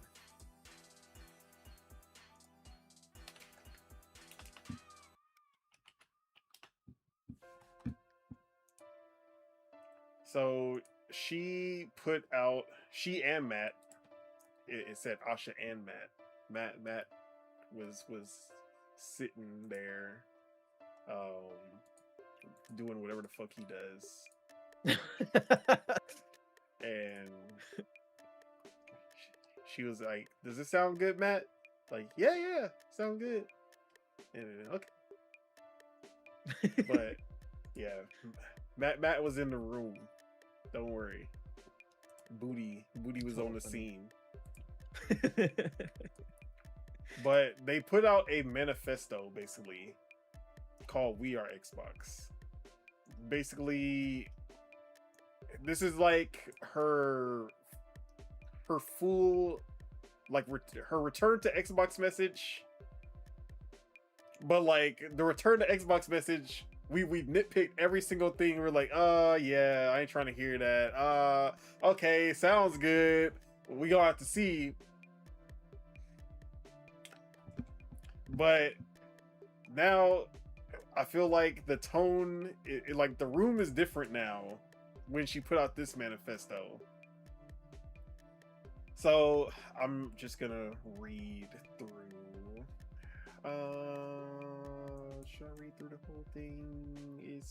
I can get through it. It's not too long. Dear team, Xbox has always been different. We started with a simple idea: games should bring people together through shared experiences. That led to the first Xbox in 2001, Xbox Live in 2002, and new ways to connect, from friends lists and achievements to parties and play across devices. Today, Xbox reaches over 500 million players around the world, with some of the most important franchises in entertainment. From the beginning, Xbox was built by people willing to try things that others wouldn't. We placed a consumer bet inside an enterprise company because we believed gaming would define the living room, and we were at risk of missing it. That spirit has carried us through the last 25 years, and it is required to carry us forward. We have work to do. Players are frustrated. New feature drops on console have been less frequent. Our presence on PC isn't strong enough. Pricing is getting harder for people to keep up with, and core experiences like search, discovery, social, and personalization still feel too fragmented. Developers and publishers are asking for more, too. Better tools, better insights, and a platform that helps them grow faster. At the same time, a new generation of players is coming online with different expectations. Their time is split across games, media, and everything else competing for attention. They expect more content in familiar places, want to shape the worlds they play in, and want to create and socialize together, not just play together. These changes are happening as the industry reshapes around us. Console remains large and stable. Windows now represents more players and more hours, and is increasingly where competition is most intense. Players have access to more games than ever, even as the cost and time to build blockbuster titles continue to rise, putting pressure on what gets made and how risk is taken. Some of the biggest recent hits are coming from small teams or even single creators, and places like Roblox are producing experiences that rival major franchises in scale. More players are also choosing subscription services as their primary way to play, with expectations set around instant access, ongoing value, and libraries that evolve continuously. The industry is becoming global and competitive. More than half of the market's revenue, players, and growth are happening outside of our core markets. But the rest of the world is not just a large market. Developers there are increasingly competing with the most established Western studios, combining scale, speed, and a willingness to reinvent genres many once considered mature. The model that got us here won't be the one that takes us forward. Xbox will be where the world plays. What does Xbox become in this next era? Xbox will be where the world plays and creates. We will build a global platform that connects players and creators everywhere. Console is at the foundation, delivering a premium experience, and cloud brings that experience to any device. You can play where you want, and your games progress. Friends and identity stay with you across console, PC, mobile, and cloud. Xbox will be built to be affordable, personal, and open. That's a bit right there that we will get back to. We will offer flexible pricing so it's easy to get started and keep playing. The experience will adapt to you, letting you customize how you play, helping you find what you'll love, and connecting you with the right people. And we will be open to all creators, from individuals to the largest studios, giving anyone the tools to reach a global audience and keep their games growing over time. Our new North Star will be daily active players. Is that new?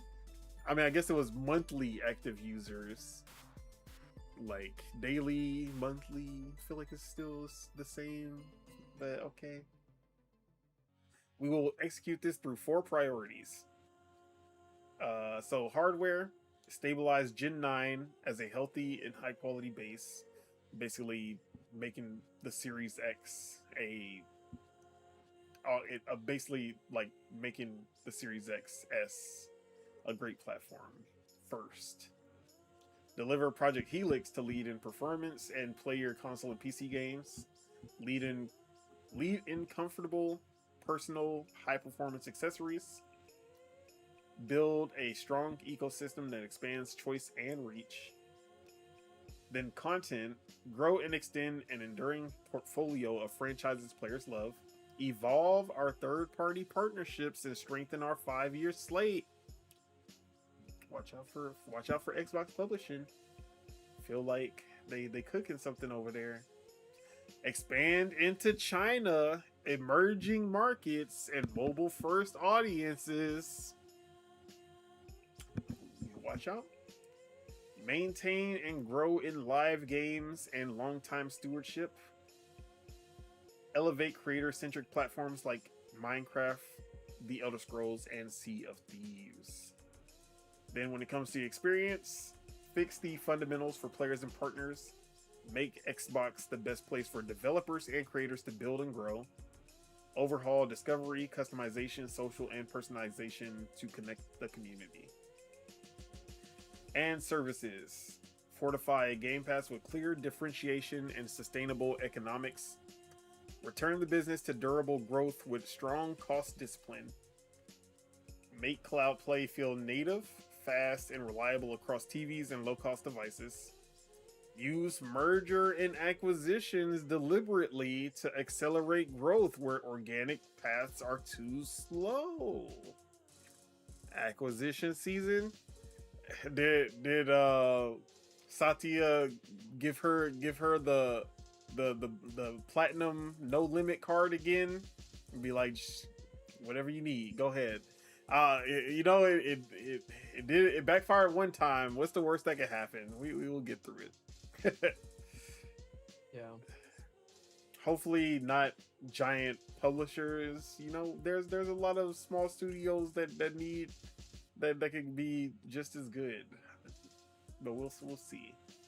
Then she says, along the way, we will reevaluate our approach to exclusivity, windowing, and AI, and share more as we learn and decide. We are Xbox. To achieve our master plan, the way we work must transform. Our best work happens when a full stack moves together. Microsoft Gaming describes our structure, but it does not describe our ambition. So we are going back to where we started and changing our team's name. We are Xbox. We are a high agency culture where wild and wonderful ideas thrive. Our job is not to smooth over our differences, but to connect everyone into something greater than any one studio or product. You have to be honest about where we are. We're a challenger, and meeting this moment will require pace, energy, and a level of self-critique that should feel uncomfortable. At our best, we earn every player, protect our art, stay rebellious, progress over perfection, signal over ceremony, core before more, outwork the problem, speed is learning, makers over managers, clarity is kindness. Over the last 5 years, Xbox and the industry have been through an unimaginable amount of change, and his team has continued to deliver through it for our community. Thank you for staying focused on what matters. 62 days in, we're proud of how we've honored our commitments of great games, return of Xbox, and future of play. We're here to do the most creative and courageous work of our lives, and that's what we'll do together. With gratitude, Matt and Asha. All right, so I'll open up to you. Anything you want to touch on first? I think I feel like it's all pretty much straightforward for the most part. The thing that I keep my eye on is their services. Because they fortify Game Pass with clear differentiation and sustainable economics. So that tells me already that they're looking at maybe other games other than COD, to sustain Game Pass as well. But so that kind of catches my eye. Them specifically naming China as a market and the expansion into it catches my eye because as from what I know, the Chinese game dev scene is popping right now, and they want to make games, and a lot of them want to. So you might as well expand into it and what's it called? Invest into that market, because you never know. You might just get a fucking game that pops off. Like, and like, what was it, like Wukong wasn't even like over 50 million or something like that. Like that game's budget wasn't that big. So it's like if you're gonna get something like that pops off like that, and you only invest like 50 mil in it, then it's probably worth investing in, so that caught my eye. Stabilizing Gen 9 as a healthy and high quality base, that kind of tells us that they've acknowledged that they kind of fucked this gen up a little bit, so that's nice. Even though the Series X is still really good, great hardware, they got to do more. They still got to do more. They just stopped. That's what happened. Exactly. I feel like once, like, everything was progressing with the Series X, and it was always getting better, and then they were doing the backwards compatibility program and everything, and everyone was happy. Then the backwards compatibility program ended, and then it was all down here. For like, we didn't name any like major change to the Series X after the backwards compatibility program went down. The biggest one is the updating the home menu and stuff. Yeah, that's the biggest one I've seen, but like that's really it. Yeah, and that's more visual than them actually doing anything major. It's like not there, because the big complaint was always that you couldn't see your background, and now you can you can slightly see your background a little bit more because the icons are smaller. But even then, they took forever to fucking do that because people were complaining about that since the Xbox One. Yeah. So yeah. I do. What else? That one that I said, Xbox will be built to be affordable, personal, and open. Affordable being something that when you every discussion about the Helix, affordable is not the language that anyone has used for the supposed pricing. Even in their hardware bullet point, they said deliver Project Helix to lead in performance in player console PC games. That's not affordable right there. So I think that point means like cloud, like make it so it's really easy for someone to jump in if they have like a phone or like a little tablet or something like that. That's what they're doing. They're already doing that, Yeah, flexible pricing. I do think the flexible pricing will be what I was talking about. The payment plan program. I think they're gonna actually lean into that a lot more. Yeah, with the Helix, which would be smart if they do that. Yeah, imagine they can sell it to like students and shit. Be like, you can do your fucking projects and your homework and all that on this, and play your games, and then play your games afterwards. Exactly. That'd be smart. Or that's play student your pricing. games while doing your homework. And by just don't do your homework, just play games. That's funny. Yeah. So yeah, I do also the third-party partnerships and strengthening the 5-year slate. I think they're going to be investing into a lot more with Xbox publishing, because I do feel like Xbox, like when Xbox publishing does go out, they be getting heat, but I feel like they just don't do enough. Like, I feel like when PlayStation publishes way more games, Nintendo don't really do much. I mean, yeah, they do, but it's different. It's like, yeah, they publish like when they go out for Nintendo publishing, it's that someone is working on their franchise. Yeah. Usually. Like Hyrule Warriors is a published Koei Tecmo game. Or who is it? Team Ninja? Is it Team Ninja or is it just Koei Tecmo? I can't remember. Or Omega Force. I think Team Ninja develops the games, but I'm pretty sure it's published by Koei or it's in partnership with Koei. But what's it called? Yeah, no, I see what you're saying. Yeah, but like we don't really see like Nintendo just be like, yeah, who rando over here? You want to make a new IP published by Nintendo? Yeah. I mean, I guess Astro Chain with Platinum, it has to be a big studio for them to do it. They're not gonna just go to any Joe Schmo. Whereas PlayStation and Xbox will go to the Joe Schmoes and be like, well, what are y'all doing over here? Yeah, that looks good enough. We'll pick it up from here. Mm-hmm. So they're more lenient. Yeah. I feel like the most like the smallest developer that has like gotten that push from Nintendo is the Cadence of Hyrule game. Oh yeah, I remember that. I was like, man, I hope that's a trend that they're gonna start going forward, and we have not seen anything like that since. Just a one-off. Yeah. So yeah, I do hope that they do more with their publishing arm. I want to see them fund more games like Ninja Gaiden 4, like Contraband, but actually come out this time.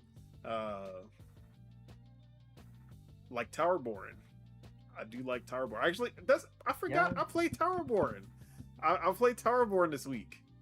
Nice, man. Yeah, I got back into Towerborn with the 1.0 update, and I was upset at first because I opened up the game and I had no save files.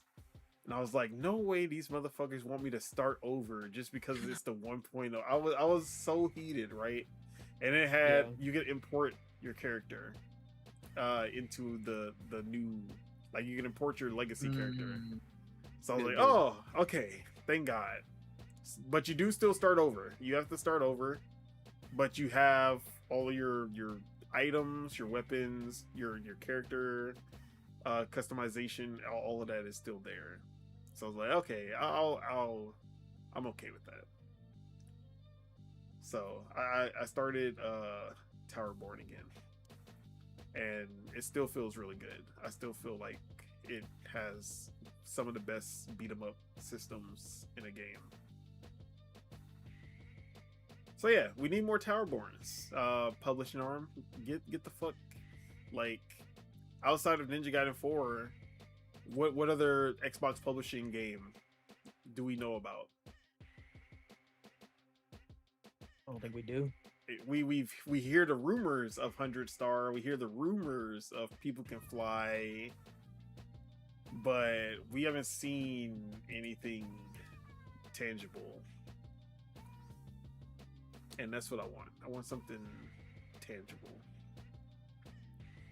I want to see another publishing game at the June showcase, and every June showcase going forward. Because I feel like every year PlayStation has some game that they're publishing. Lost Soul aside, Stellar Blade. What would theirs be this year? Is there anything? Dokkan Fighting, so like, come on. That's what I want to see. That same energy from Xbox. I'm not gonna say it's free money, but it's the easiest way to bolster your lineup without like buying studios, buying publishers and shit. Not that Xbox doesn't have enough games coming out. You can always have more.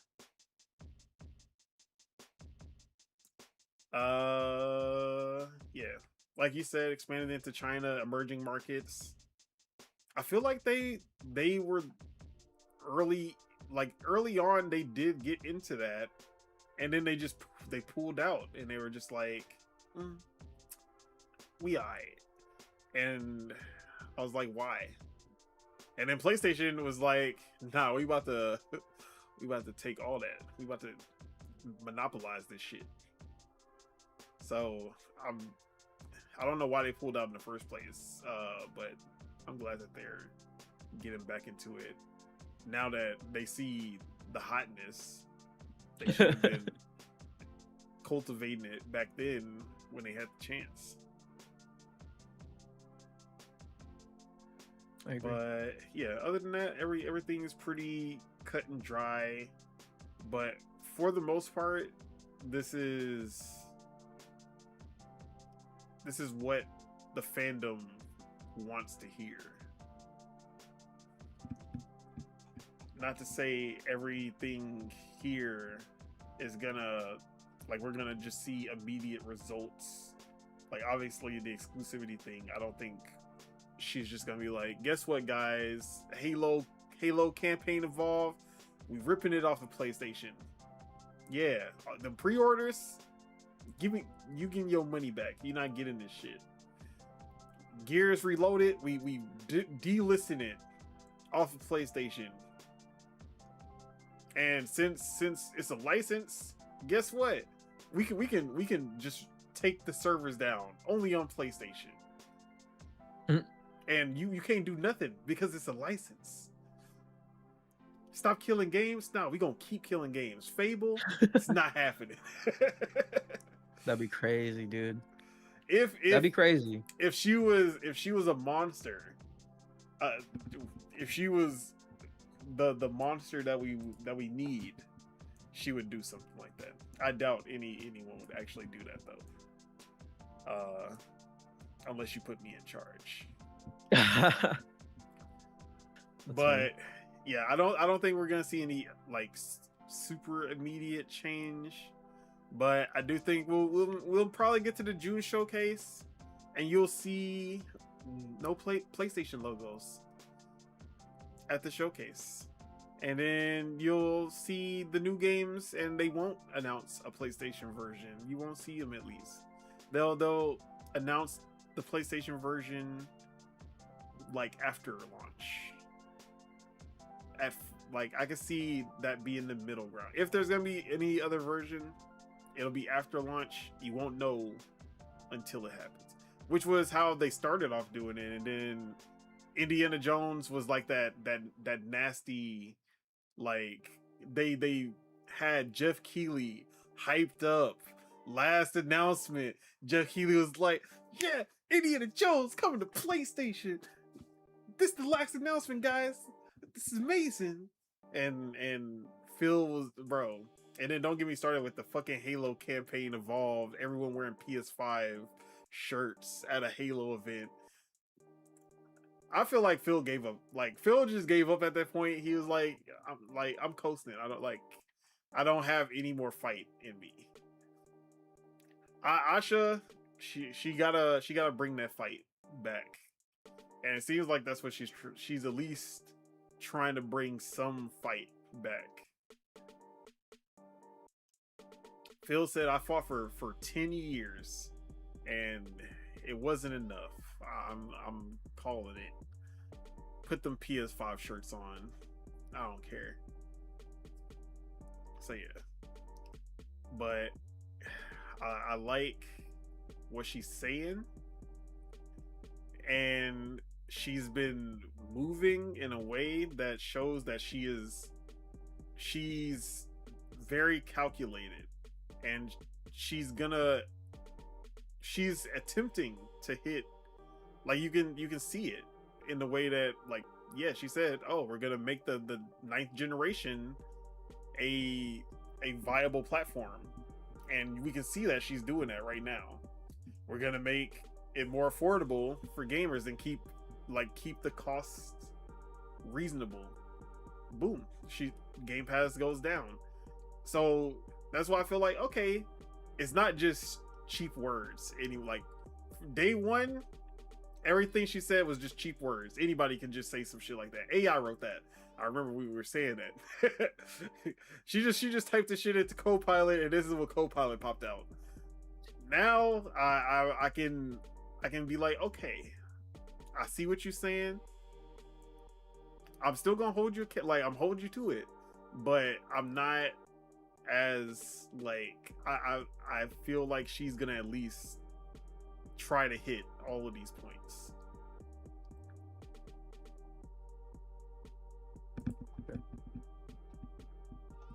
But I like the energy that Xbox is showing right now. It feels like Xbox. It doesn't feel like Microsoft gaming right now. Yeah, man. And that's what we needed. But the last piece of Xbox news was rumor from Jez Corden about the pick your own Game Pass formula, pick your own plan formula for Game Pass, which also goes into the flexible pricing, customizable, like everything that she was going into in the memo. This would be kind of a perfect way of doing that. Oh, you don't want EA Play? You don't need it. Ubisoft Plus? You don't need to pay for that. Fortnite Crew? Definitely don't need to pay for that. You only want first party games? $9.99, or nah, it'd be like $14.99 a month. That's the base game, $14.99 a month, and then you get only Game Pass games day one, or I guess the first one would be the core. That would be the base. But say you want to add day one first party games only, it goes up to $14.99. What if you want to add? Then you have the premium tier. If you don't care about day one, you just want a lot of games. You got the premium, but but I love only Ubisoft. Then add Ubisoft games. Just I don't know who would actually do that, but I love Fortnite, and I just want to play games that come out like 6 months later. Like, okay, you get the premium tier, and then you can add Fortnite Crew. I can see something like that working. And if they throw World of Warcraft into the mix, because everybody's always asking, when is World of Warcraft going to get that implementation into Game Pass? But how do you feel about this way of going about making Game Pass more affordable? Yeah, man. I think we're just gonna have to wait and see what else they do. I do like the idea of being like, ooh, I want this game, and like completely tailoring the the subscription service. Like that's a good ass idea, honestly. Like if you could do that, be like, I want all the Xbox first party games. I don't give a shit about the ABK games. I don't give a shit about the cloud gaming. Make it like $12.99 or something, you know? Like that's, I don't know. I feel like that's a good idea. Personalizing the subscription, it kind of like reminds me of like the variable pricing thing that Amazon's doing and like PlayStation's doing on their PlayStation Store and stuff like that. Yeah. It kind of reminds me of that, but a little bit more tailored, which is good. Yeah, I mean, we'll see.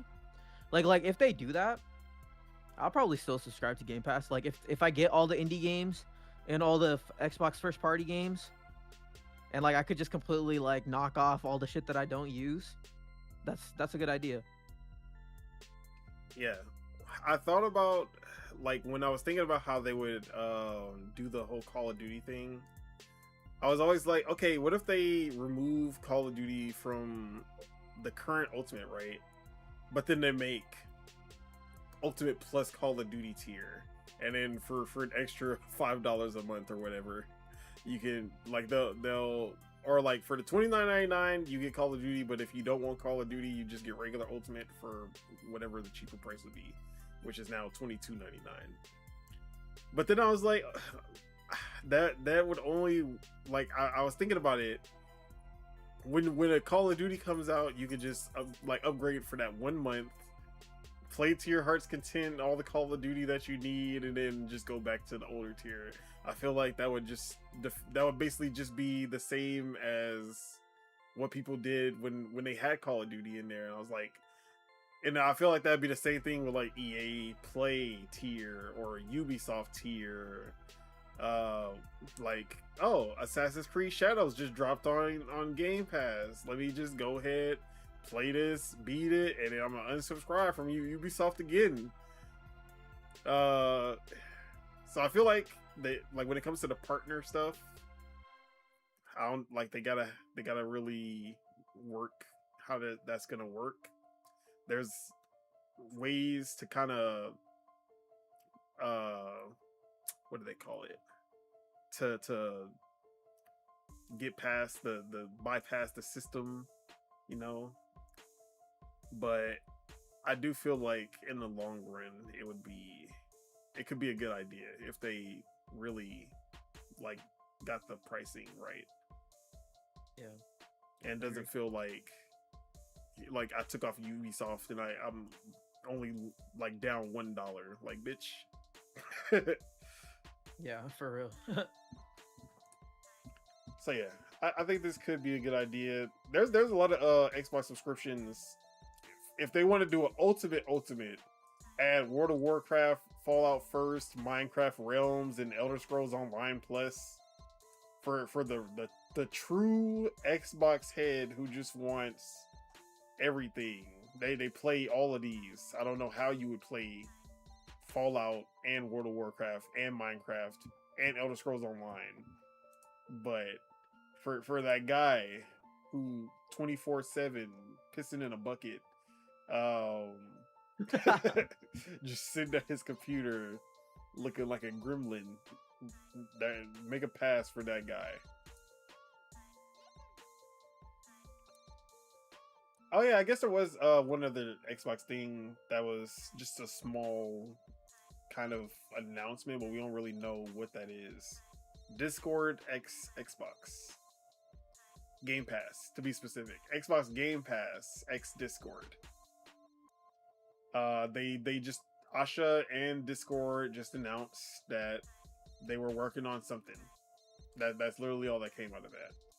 And then more information will be coming later.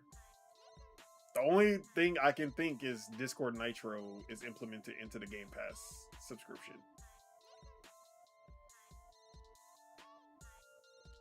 I don't think, I can't really, like, since it's Game Pass, not Xbox, like Xbox X Discord, like, okay, they're maybe adding new features for the Discord integration or something like that. But the fact that it says Xbox Game Pass teaming up with Discord, I'm just thinking it's Discord Nitro. What do you think? Yeah, I think it is Discord Nitro. I think that's what it got leaked as, right? Was it leaked? I think so. It was it. like you get the most bare bone subscription included in Discord Nitro. So I forget which one. Essential, is that what it's called? Yeah. The Essential tier. Yeah, where it's like there's like 50 games, you get like 10 hours of cloud gaming a month. Yeah, I think it's that one that's gonna get included. Okay. Discord Nitro. Oh, I literally just saw it. Discord Nitro will include a new Game Pass Starter Edition, according to a leak. Access to 50 plus games, including Stardew Valley, Fallout 4, and Grounded. Okay. Yes, sir. Bro, I'm actually getting excited to try out Killing, man. I keep seeing it on my freaking screen, and I'm like, fuck, I want to play this shit. I love Double Fine, but I need to eat first, though. Yeah, for sure. That's a good. I like that.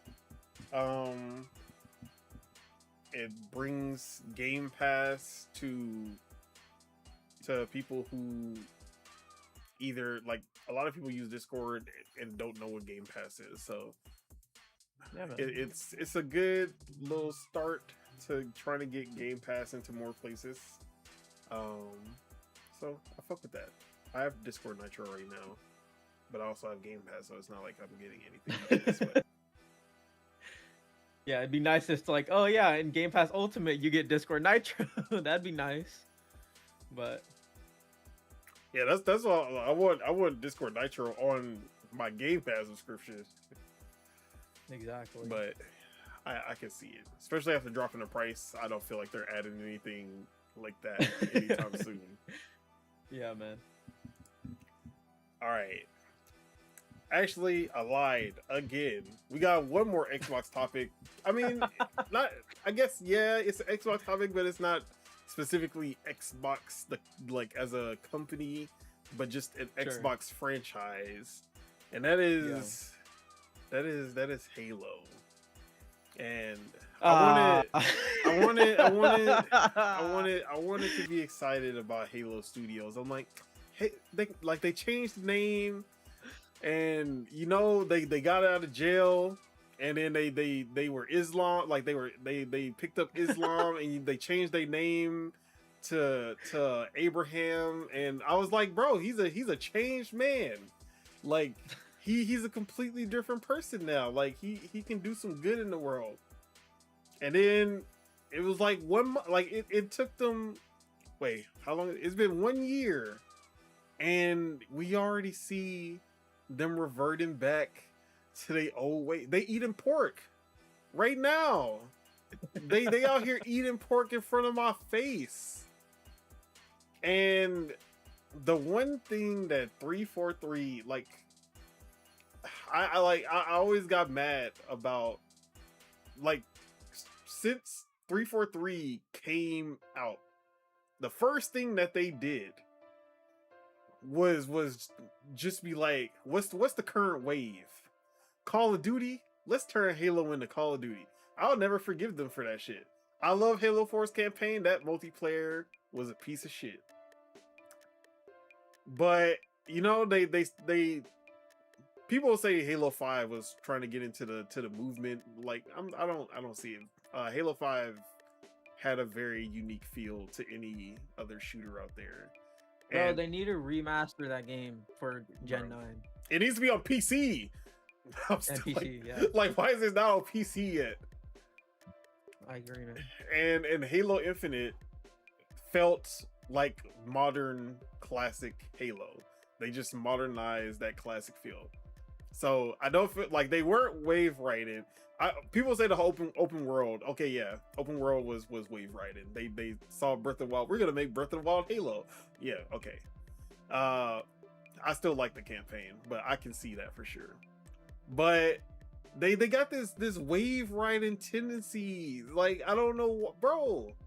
You don't like, but the battle royale, like the battle royale crave has been over. But I don't like. I want Halo Battle Royale because it was out of any franchise that's already a shooter, it was always the one that made the most sense as a Battle Royale. They had lore that would make for Battle Royale. Oh, we got ODSTs dropping from the sky. Like, they already had the shit. They got the vehicles already implemented, the physics, all of that would have been so good as a battle royale. And we know about the battle royale. We keep hearing the ups and downs, like, oh, the battle royale's canceled. Oh wait, it's back. They working on it again. Oh no, it's canceled. And now we got the most bullshit. Halo Studios is reportedly ditching battle royale for an extraction shooter. You wave riding ass motherfuckers, y'all, like, at least could have just ditched the battle royale altogether and just came up with something more, like something else. Y'all saw Marathon, like, oh, that's what Bungie doing over there. Man, Bungie ain't all that. We can make our own extraction shooter. If Bungie can do it, we can do it too. Get the fuck out of, what are y'all doing? Halo extraction shooter. I don't even like the idea of like Halo and extraction shooter. It don't even work in this franchise. Like, I don't see it. It doesn't click with me. When I'm thinking of like Marathon was specifically built, like, putting Destiny in an extraction shooter setting wouldn't feel right. Yeah, not even. That's close. Why Marathon had to be a new IP, or I guess not a new IP, but you know what I mean. Yeah, like a new thing. Yeah, it had to be its own thing. Halo as an extraction shooter, you can't just extraction shooter Halo. Like, it doesn't work in my head, at least. Now they could probably make a fire one, and then I'll be like, oh, you know, this shit is actually fun. And then, but like, I just don't. I don't think they have. This is gonna be another like 4 years thrown down the drain. That's gonna be like, oh, that extraction shooter that we talked about 4 years ago. Yeah, they canceled that shit. That's what it sounds like it's gonna be.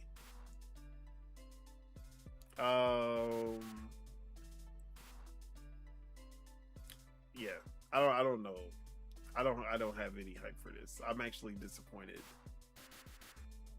about this. And it's not even just that I don't I'm not the biggest fan of extraction shooters right now. But I just don't think this is a mode that works with Halo. Yeah, man.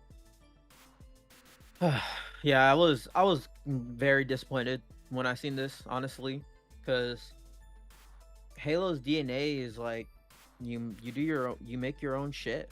You make Slayer, you make Grift Ball. Exactly. You know, like you're making crazy shit. You're not copying other shit, you know? I don't know.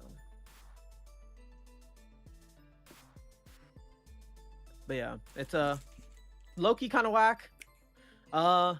Give Halo to id and let them cook, please. Nah, bro. Asha, I know Asha, if you're terminally online, I know you're listening to this. So give Halo to id. No, we're not even gonna give. They don't deserve. Like, Halo needs to be. We about to knock it down to C tier franchise. It is too good for Halo. That's where we about to go. That's insane. You know where Halo is. We about to take Halo to NetEase and let them make a Halo fucking Genshin Impact style game with Halo. That's where we at. We get in Halo Steel Frontiers, like that's where fucking Halo is about to go. If Halo Studios keep going the way that they're going. Hopefully we get the multiplayer game, and hopefully that multiplayer game is exciting enough that I can forget that they're trying to make an extraction shooter. Because unless the battle royale is always supposed to be that multiplayer game, and they just said, nah, let's add a 2 years more to this shit and make it an extraction shooter, bro. Don't get me started. Anyways, 343, you haven't changed one bit. I'm not calling you Halo Studios no more. You back to 343 until further notice. So yeah, what can you do? Halo was Halo could have been, or it was one of the biggest franchises of all time at one time, and now you washed up. But we'll see. It only takes one game. All it takes is one game to turn things around. Let's see. You know, actually, I forgot, bro. We got Queen Asha. Asha, actually, fuck the console updates. Fuck everything. Like, stop what you're doing. Go to Halo Studios and go like fix whatever's going on over there. Be like, and do it expeditiously like you've been doing. She gonna clean that shit up quick. She gonna take one sniff and be like, yeah, you need to go, get the fuck out. We about to bring John Carmack. Who else would be a first person shooter? John Carmack would be crazy. She gonna call up. Actually, I don't think he would even answer. Who did they call for Halo Infinite to come fix it? Joseph Staten. Yeah, she gonna call up Joseph Staten. Like you're the studio head. Decline that call. Like I'm not about to go through this shit again. Like you got me so fucked up, bro. If Joseph Staten come back, that's gonna be one of those abusive relationships that, like, why do you keep going back to him? Because I love him. That's funny. Oh man. Anyways, yeah. Pray for Halo. We keeping Halo in our thoughts and prayers because they need that shit. All right, let's end the show with some new game announcements that are all pretty exciting. That is the wrong link that I posted for this.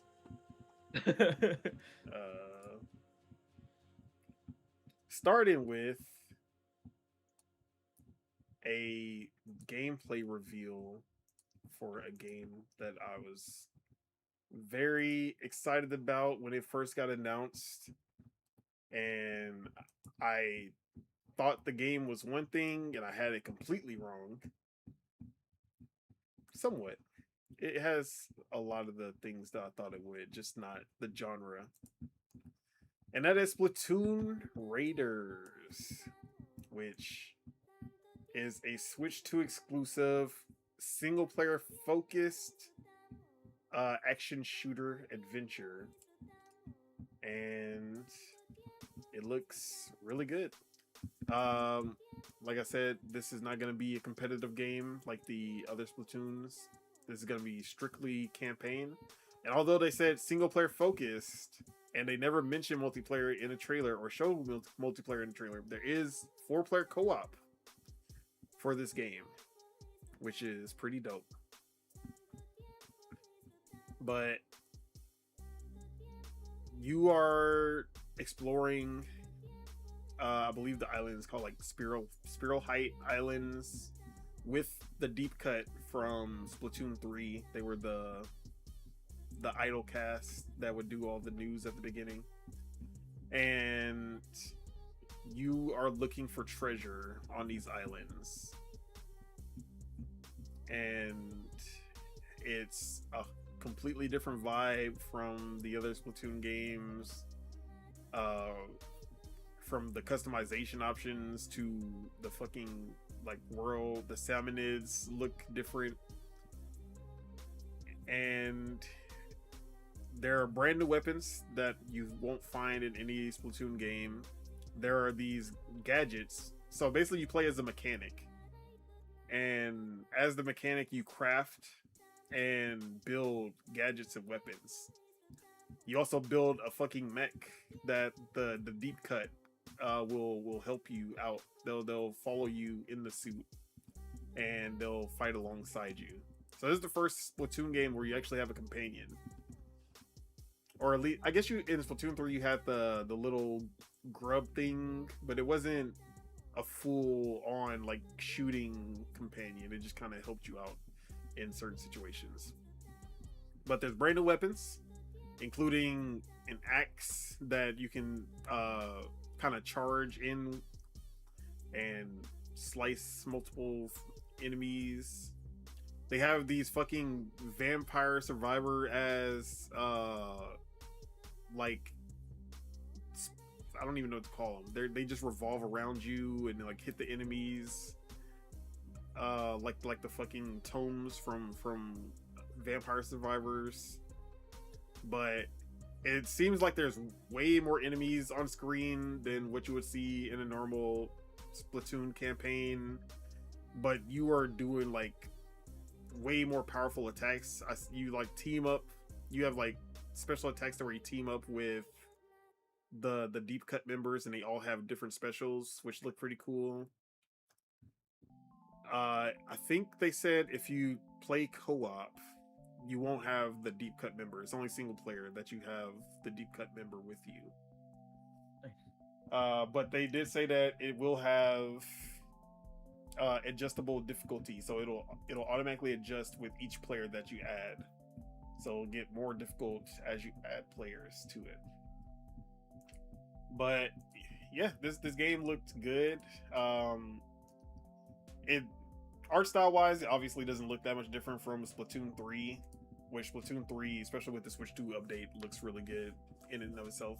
But when you look at like close-ups, you can see the improvement on like textures, the faces, shadows, things like that. But other than that, it's Splatoon. But they've basically took the campaign feel and expanded it, made it completely different. You're searching for treasure. The treasure gives you different abilities.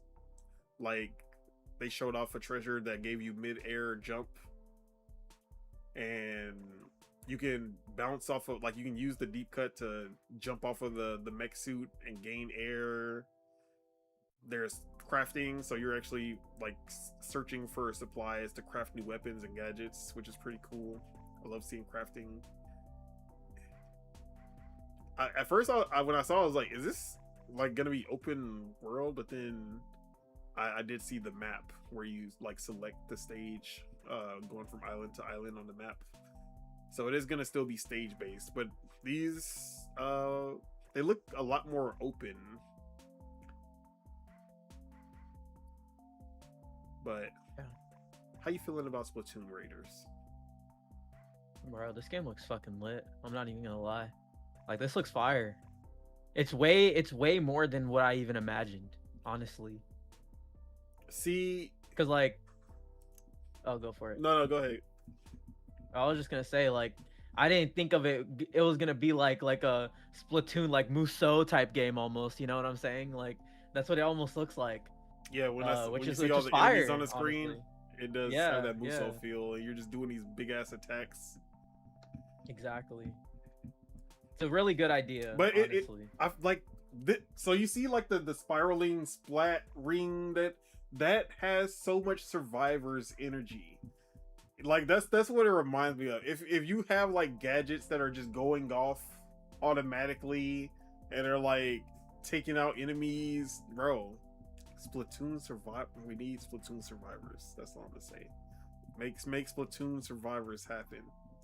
But I always thought that this was gonna be a survival game because we didn't really get gameplay. We saw the helicopter that they were in crashed on the islands, and then the main character was called the mechanic. I was like, okay, you're gonna be crafting. You're stranded on the island. It's gonna be Splatoon survival game, and you're gonna be like building your base. And there was like some kind of base building element in here also. So I was kind of there. I just had the wrong genre, but it has some of those elements for sure. Yeah. But I think the most exciting thing was the price tag, because a lot of people were surprised that this was $49.99 digitally, $59.99 for the physical. Still, even if it's not the full price game, you still get that $10 discount with the. But yeah, variable pricing is definitely in effect in good ways, and I guess some bad ways, because how the fuck is Yoshi $69.99? How is Yoshi $69 and Splatoon Raiders? I'm trying to figure that one out. Anyway, Yoshi does look good though. I did watch the new overview trailer for Yoshi, and I'm excited about that one too.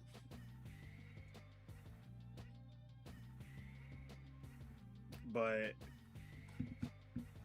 Splatoon looks pretty good.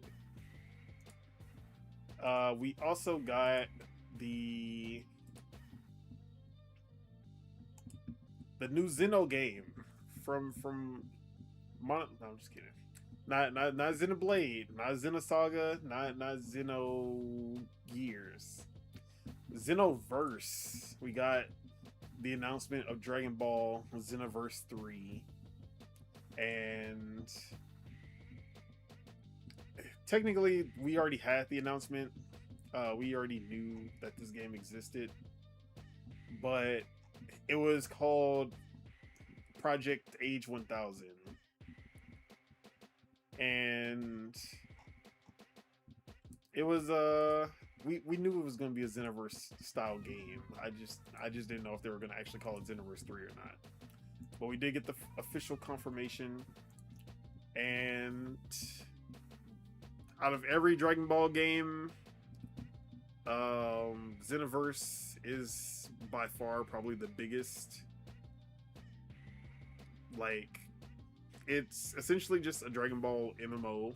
Create your own character, and you go through, like, the first two games is about going into the past because someone is trying to basically mess up the Dragon Ball Z timeline, and you go into the past to as a time patrol, and you stop them and like correct the timeline basically.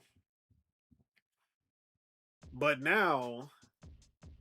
like, it was always limited because you were just going back, experiencing the same stories that you always experience in Dragon Ball Z. The anime and the manga is like, oh, but it's a little different because they brought this guy who wasn't supposed to be here, or they have, like, they made this guy more powerful, and like, but like the thing with Dragon Ball games is that it's always the same stories every time. Like Sparking Zero, oh, I'm playing through the Saiyan saga again, the Frieza saga again, the Cell saga again, Fighter Z was actually a new story, so they actually tried to do something, but usually it's just retreading through the anime.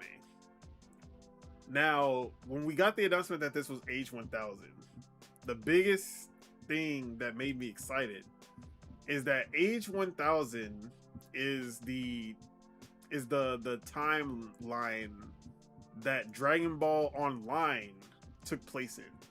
And Dragon Ball Online was a official Dragon Ball MMO that was written by Akira Toriyama. He did the story and everything. He made the characters, and it was hundreds of years in the future from the events of Dragon Ball Z. No Goku, no Piccolo. Like, actually, I think they did kind of show, but it wasn't about them. It was like how Star Wars just loves sticking with the Skywalkers in the, like, it was that expanded lore where you get away from these characters that you know, and you start to get deeper into like the actual universe of Dragon Ball Z. And it never came to the West. It was only in Japan, but like from all the like recaps of lore and stuff, it was a super, like, it had super deep lore. It had a very interesting universe, but we, like, outside of Japan, you never got to experience this timeline. This is our first time that we're gonna actually get a game, or really anything, set in this timeline and actually get to experience it. So that is why I'm super hyped about this, because we're getting that Xenoverse MMO style gameplay, but now not retreading the same Dragon Ball stories that we've been playing through for fucking 30 years. And that's why I'm super excited for Xenoverse 3. I skipped Xenoverse 2 completely because I was like, I'm not about to do this shit again. Like, so yeah, I think Xenoverse 3 is gonna be fucking huge when it drops. But did you ever get into any of the Xenoverse games? The last Dragon Ball game I've played was Fighter Z. Okay. No, actually, no, Sparking Zero. But even then, I played like less than like 5 hours of it. I'm not even gonna hold you. I got to Vegeta, and he turned into a gray ape, and he whooped my ass like 7 times. And I never picked up the game again after that. I was like, yeah, I kind of was like, eh. I low-key felt like I wasted my money on Sparking Zero. I definitely wasted my money on that. I ain't gonna hold you. Yeah, man. But it's all good. It is what it is. I'm more excited for this for sure. I think Xenoverse is on Game Pass, right? I don't remember. I never checked. I think one of them was. Oh yeah, Xenoverse 2. Yeah, Xenoverse 2 is on Game Pass. Maybe I should play it. Maybe I should play it because I didn't even know it was on there. Yeah. Yeah, man. Because I completely, like I said, I completely skipped Xenoverse 2. I don't know when I'd find the time to actually play it, but I'm excited to actually experience a new story, new characters, everything new, even though we got a Boma lookalike already. I'm pretty sure we're gonna see a lot of lookalikes either way, but I like new races because Dragon Ball Online had new races that you don't see in regular Dragon Ball Z timeline. So yeah, I'm excited about this. I hope Bandai Namco doesn't fuck it up somehow. But I will say, when it comes to Dragon Ball games, Bandai Namco, none of their games are marketed as live service games, but they support the shit out of all of these Dragon Ball games. Not only Xenoverse, Dragon Ball Fighters still getting content. Dragon Ball Sparking Zero is just getting this big update that fixes some of the things that people had issues with, and add in 30 new characters, new stages, a new combat system. They're updating the combat system. What else did they just say? Obviously, their mobile games still get a shit ton of support. That's the one thing that I definitely have the most faith in. Xenoverse 3 is gonna be well supported, good or bad. Fucking Dragon Ball Kakarot, single player game, it is still getting content. Shit don't make no sense. So yeah, shout out to Dragon Ball and Dragon Ball fans. Definitely got something. A lot to look forward to, because they literally announced a bunch of updates for all the Dragon Ball Z games. And lastly, we got the announcement of the worst kept secret in gaming, fucking remake that we've been talking about for maybe a year and a half, maybe 2 years. I think a year and a half, we've been talking about this damn remake. Assassin's Creed Black Flag Resynced. It's finally announced, and Ubisoft put out an overview of it, and it's looking good. It's basically like they took the CGI trailer, the original CGI trailer, which looked nothing like the actual Black Flag game when it came out, but they made the game now look like the CGI trailer. I guess with the vision that they were going for, but obviously graphical or the capabilities of the hardware back then didn't allow them to make it look like that. But now they can, and it looks pretty good. But most importantly, there's a lot of quality of life. There's a lot of combat improvements, which that was the thing that I was most excited about. Even stealth has been improved, probably from teachings from Shadows, going back to the stealth elements. Parkour has also been improved with some things from Shadows as well. Still not at Unity level, but one day. And then the naval combat has also been improved. We saw some new quests that have been added to the game, along with your crew on the ship having their own quest lines that evolve the ship further, which sounds pretty cool. The follow missions that would always result in an immediate failure if you get caught is now, if you get caught, you can fight your way out, and you have a chance to complete the mission even if you get caught. So I like that. Fucking Watch Dogs and the Assassin's Creed games with that, if you get caught, you fail the mission bullshit back then. Hated it. They've expanded the underwater exploration.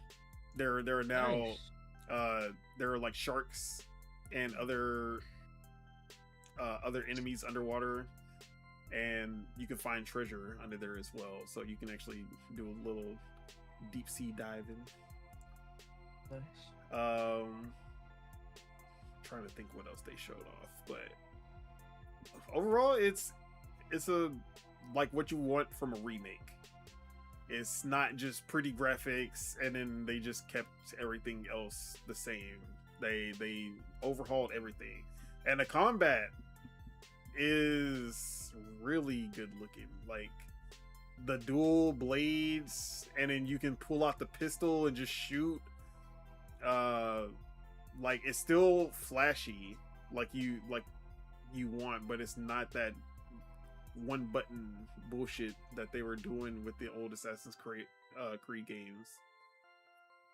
It looks like they like the Arkham Light combat, but it's like it was worse. Yeah, it was, but like not this worse. Actually looks good, man. This looks really good. Now that parry animation, that little parry effect that they have is weird. I don't like it. But other than that, I'm okay with like how it looks. There's like whenever you parry somebody, it's like this explosion happens. I'm like, bro, what is that? Other than that, it looks really good. The parkour systems look really good. This is what I wanted, because Black Flag is one of the missing links for me when it comes to Assassin's Creed. Because after 3, I was like, I don't think I want to play any more Assassin's Creed. And it wasn't until Origins that I got back in. But like everyone always talked about how good Black Flag was, so I never got to experience this. But now it's meeting me in the middle. It's not a full RPG. It's still that action adventure, linear, open, what do they call it? Open wide? Linear wide. Wow, open wide. Open wide. That sounds nasty. But linear open, linear wide, that's what it's called. Linear wide kind of world. Or I guess it is open world. I don't know what I'm saying. So it is open world, but it's still like it's still Odyssey and Origins open world where it's just like it's still small enough and like contained enough that people who feel like Odyssey and Origins and Valhalla are too overwhelming. Yeah. This will still feel like the classic Assassin's Creed open world, but just modernized to meet like the combat standards of today and the parkour and animation and graphics and everything, and then still give you new things for the people who have played Black Flag and know it like the back of their hand, so that you do have something to be surprised about. So yeah, I'm digging everything that I've seen from this remake. Did you get a chance to watch the whole thing? Yeah, I've seen most of it. It looks good.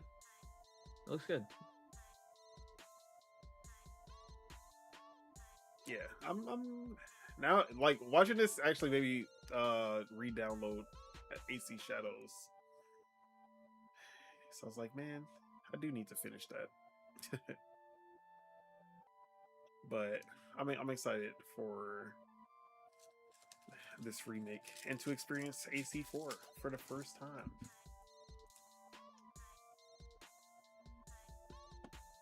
And then just because we can't have good Ubisoft news without having bad Ubisoft news, we got to end it with some bad Ubisoft news. And that is that, you know, they canceled a game that no one knew about, but we knew about because they leak everything. Ubisoft does not have they can't take a shit without everyone knowing.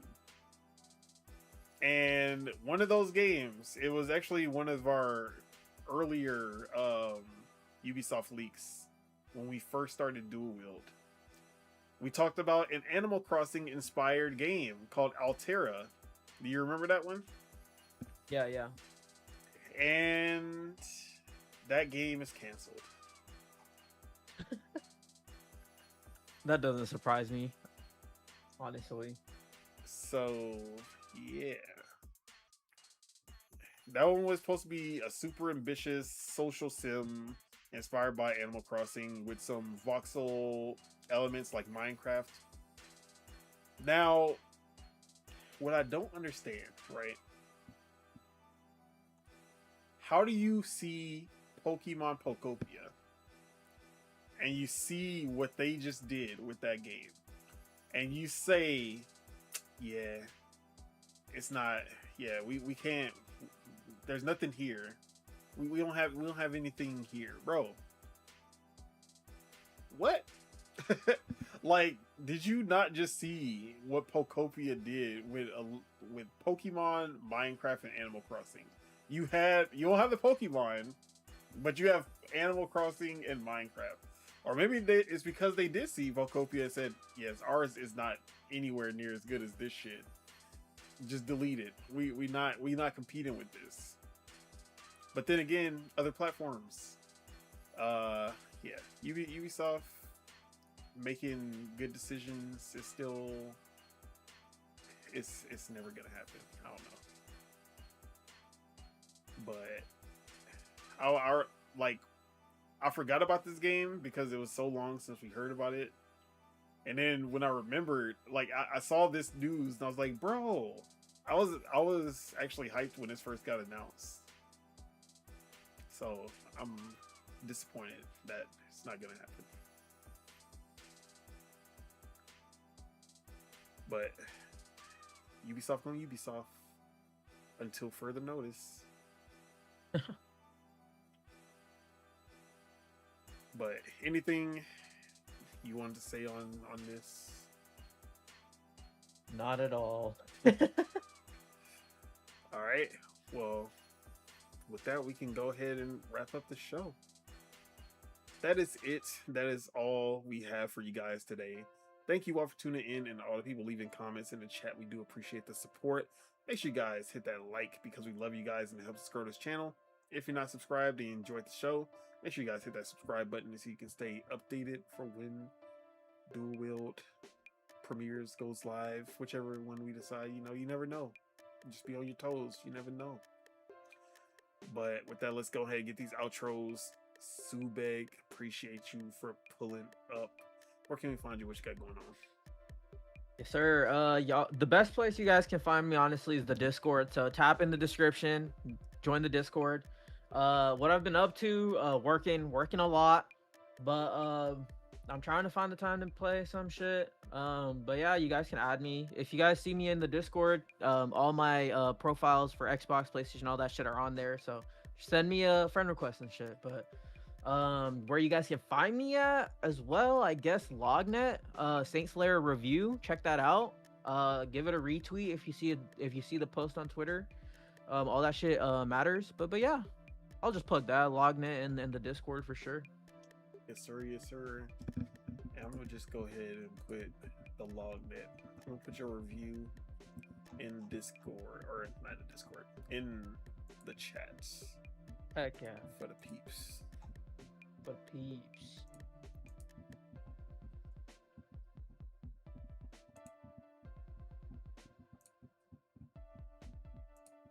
All right, but anything else?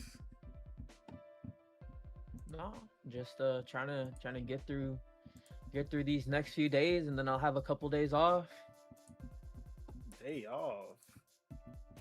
Can't be having no days off. No days off. 7 days. 24. I'm actually going to SAC on Monday to check some homes. So, hey, hopefully you guys can send me some good ass energy, and I can get a fire ass home going for me. Yes, sir. All right. Any prayers and prayers that you sent to Halo Studios, send it over to Subeg now. Halo. Yes, sir. That shit. Facts, man. All right. I've posted the link in the chat for the Saint Slayer review. Yay. As for myself, Otaku, you can find me on Twitter at Pastafeet F3ET. You can find me on twitch.tv/Otaku the Don. And you can find me right here on YouTube, where not only are we doing Dual-Wield every Saturday. Wait, what am I saying? Dual-Wield every Thursday. Project Entitled every Saturday live with the homies. And yeah, that's basically it. LordsGaming.net also. Check out my Pokemon Pokopia review. Check out my Queen Asha articles. And whatever else I got going on over there. But with that, any final words for the people to get them through the week? Final words for the peeps. That's Saros, bro. That's Saros.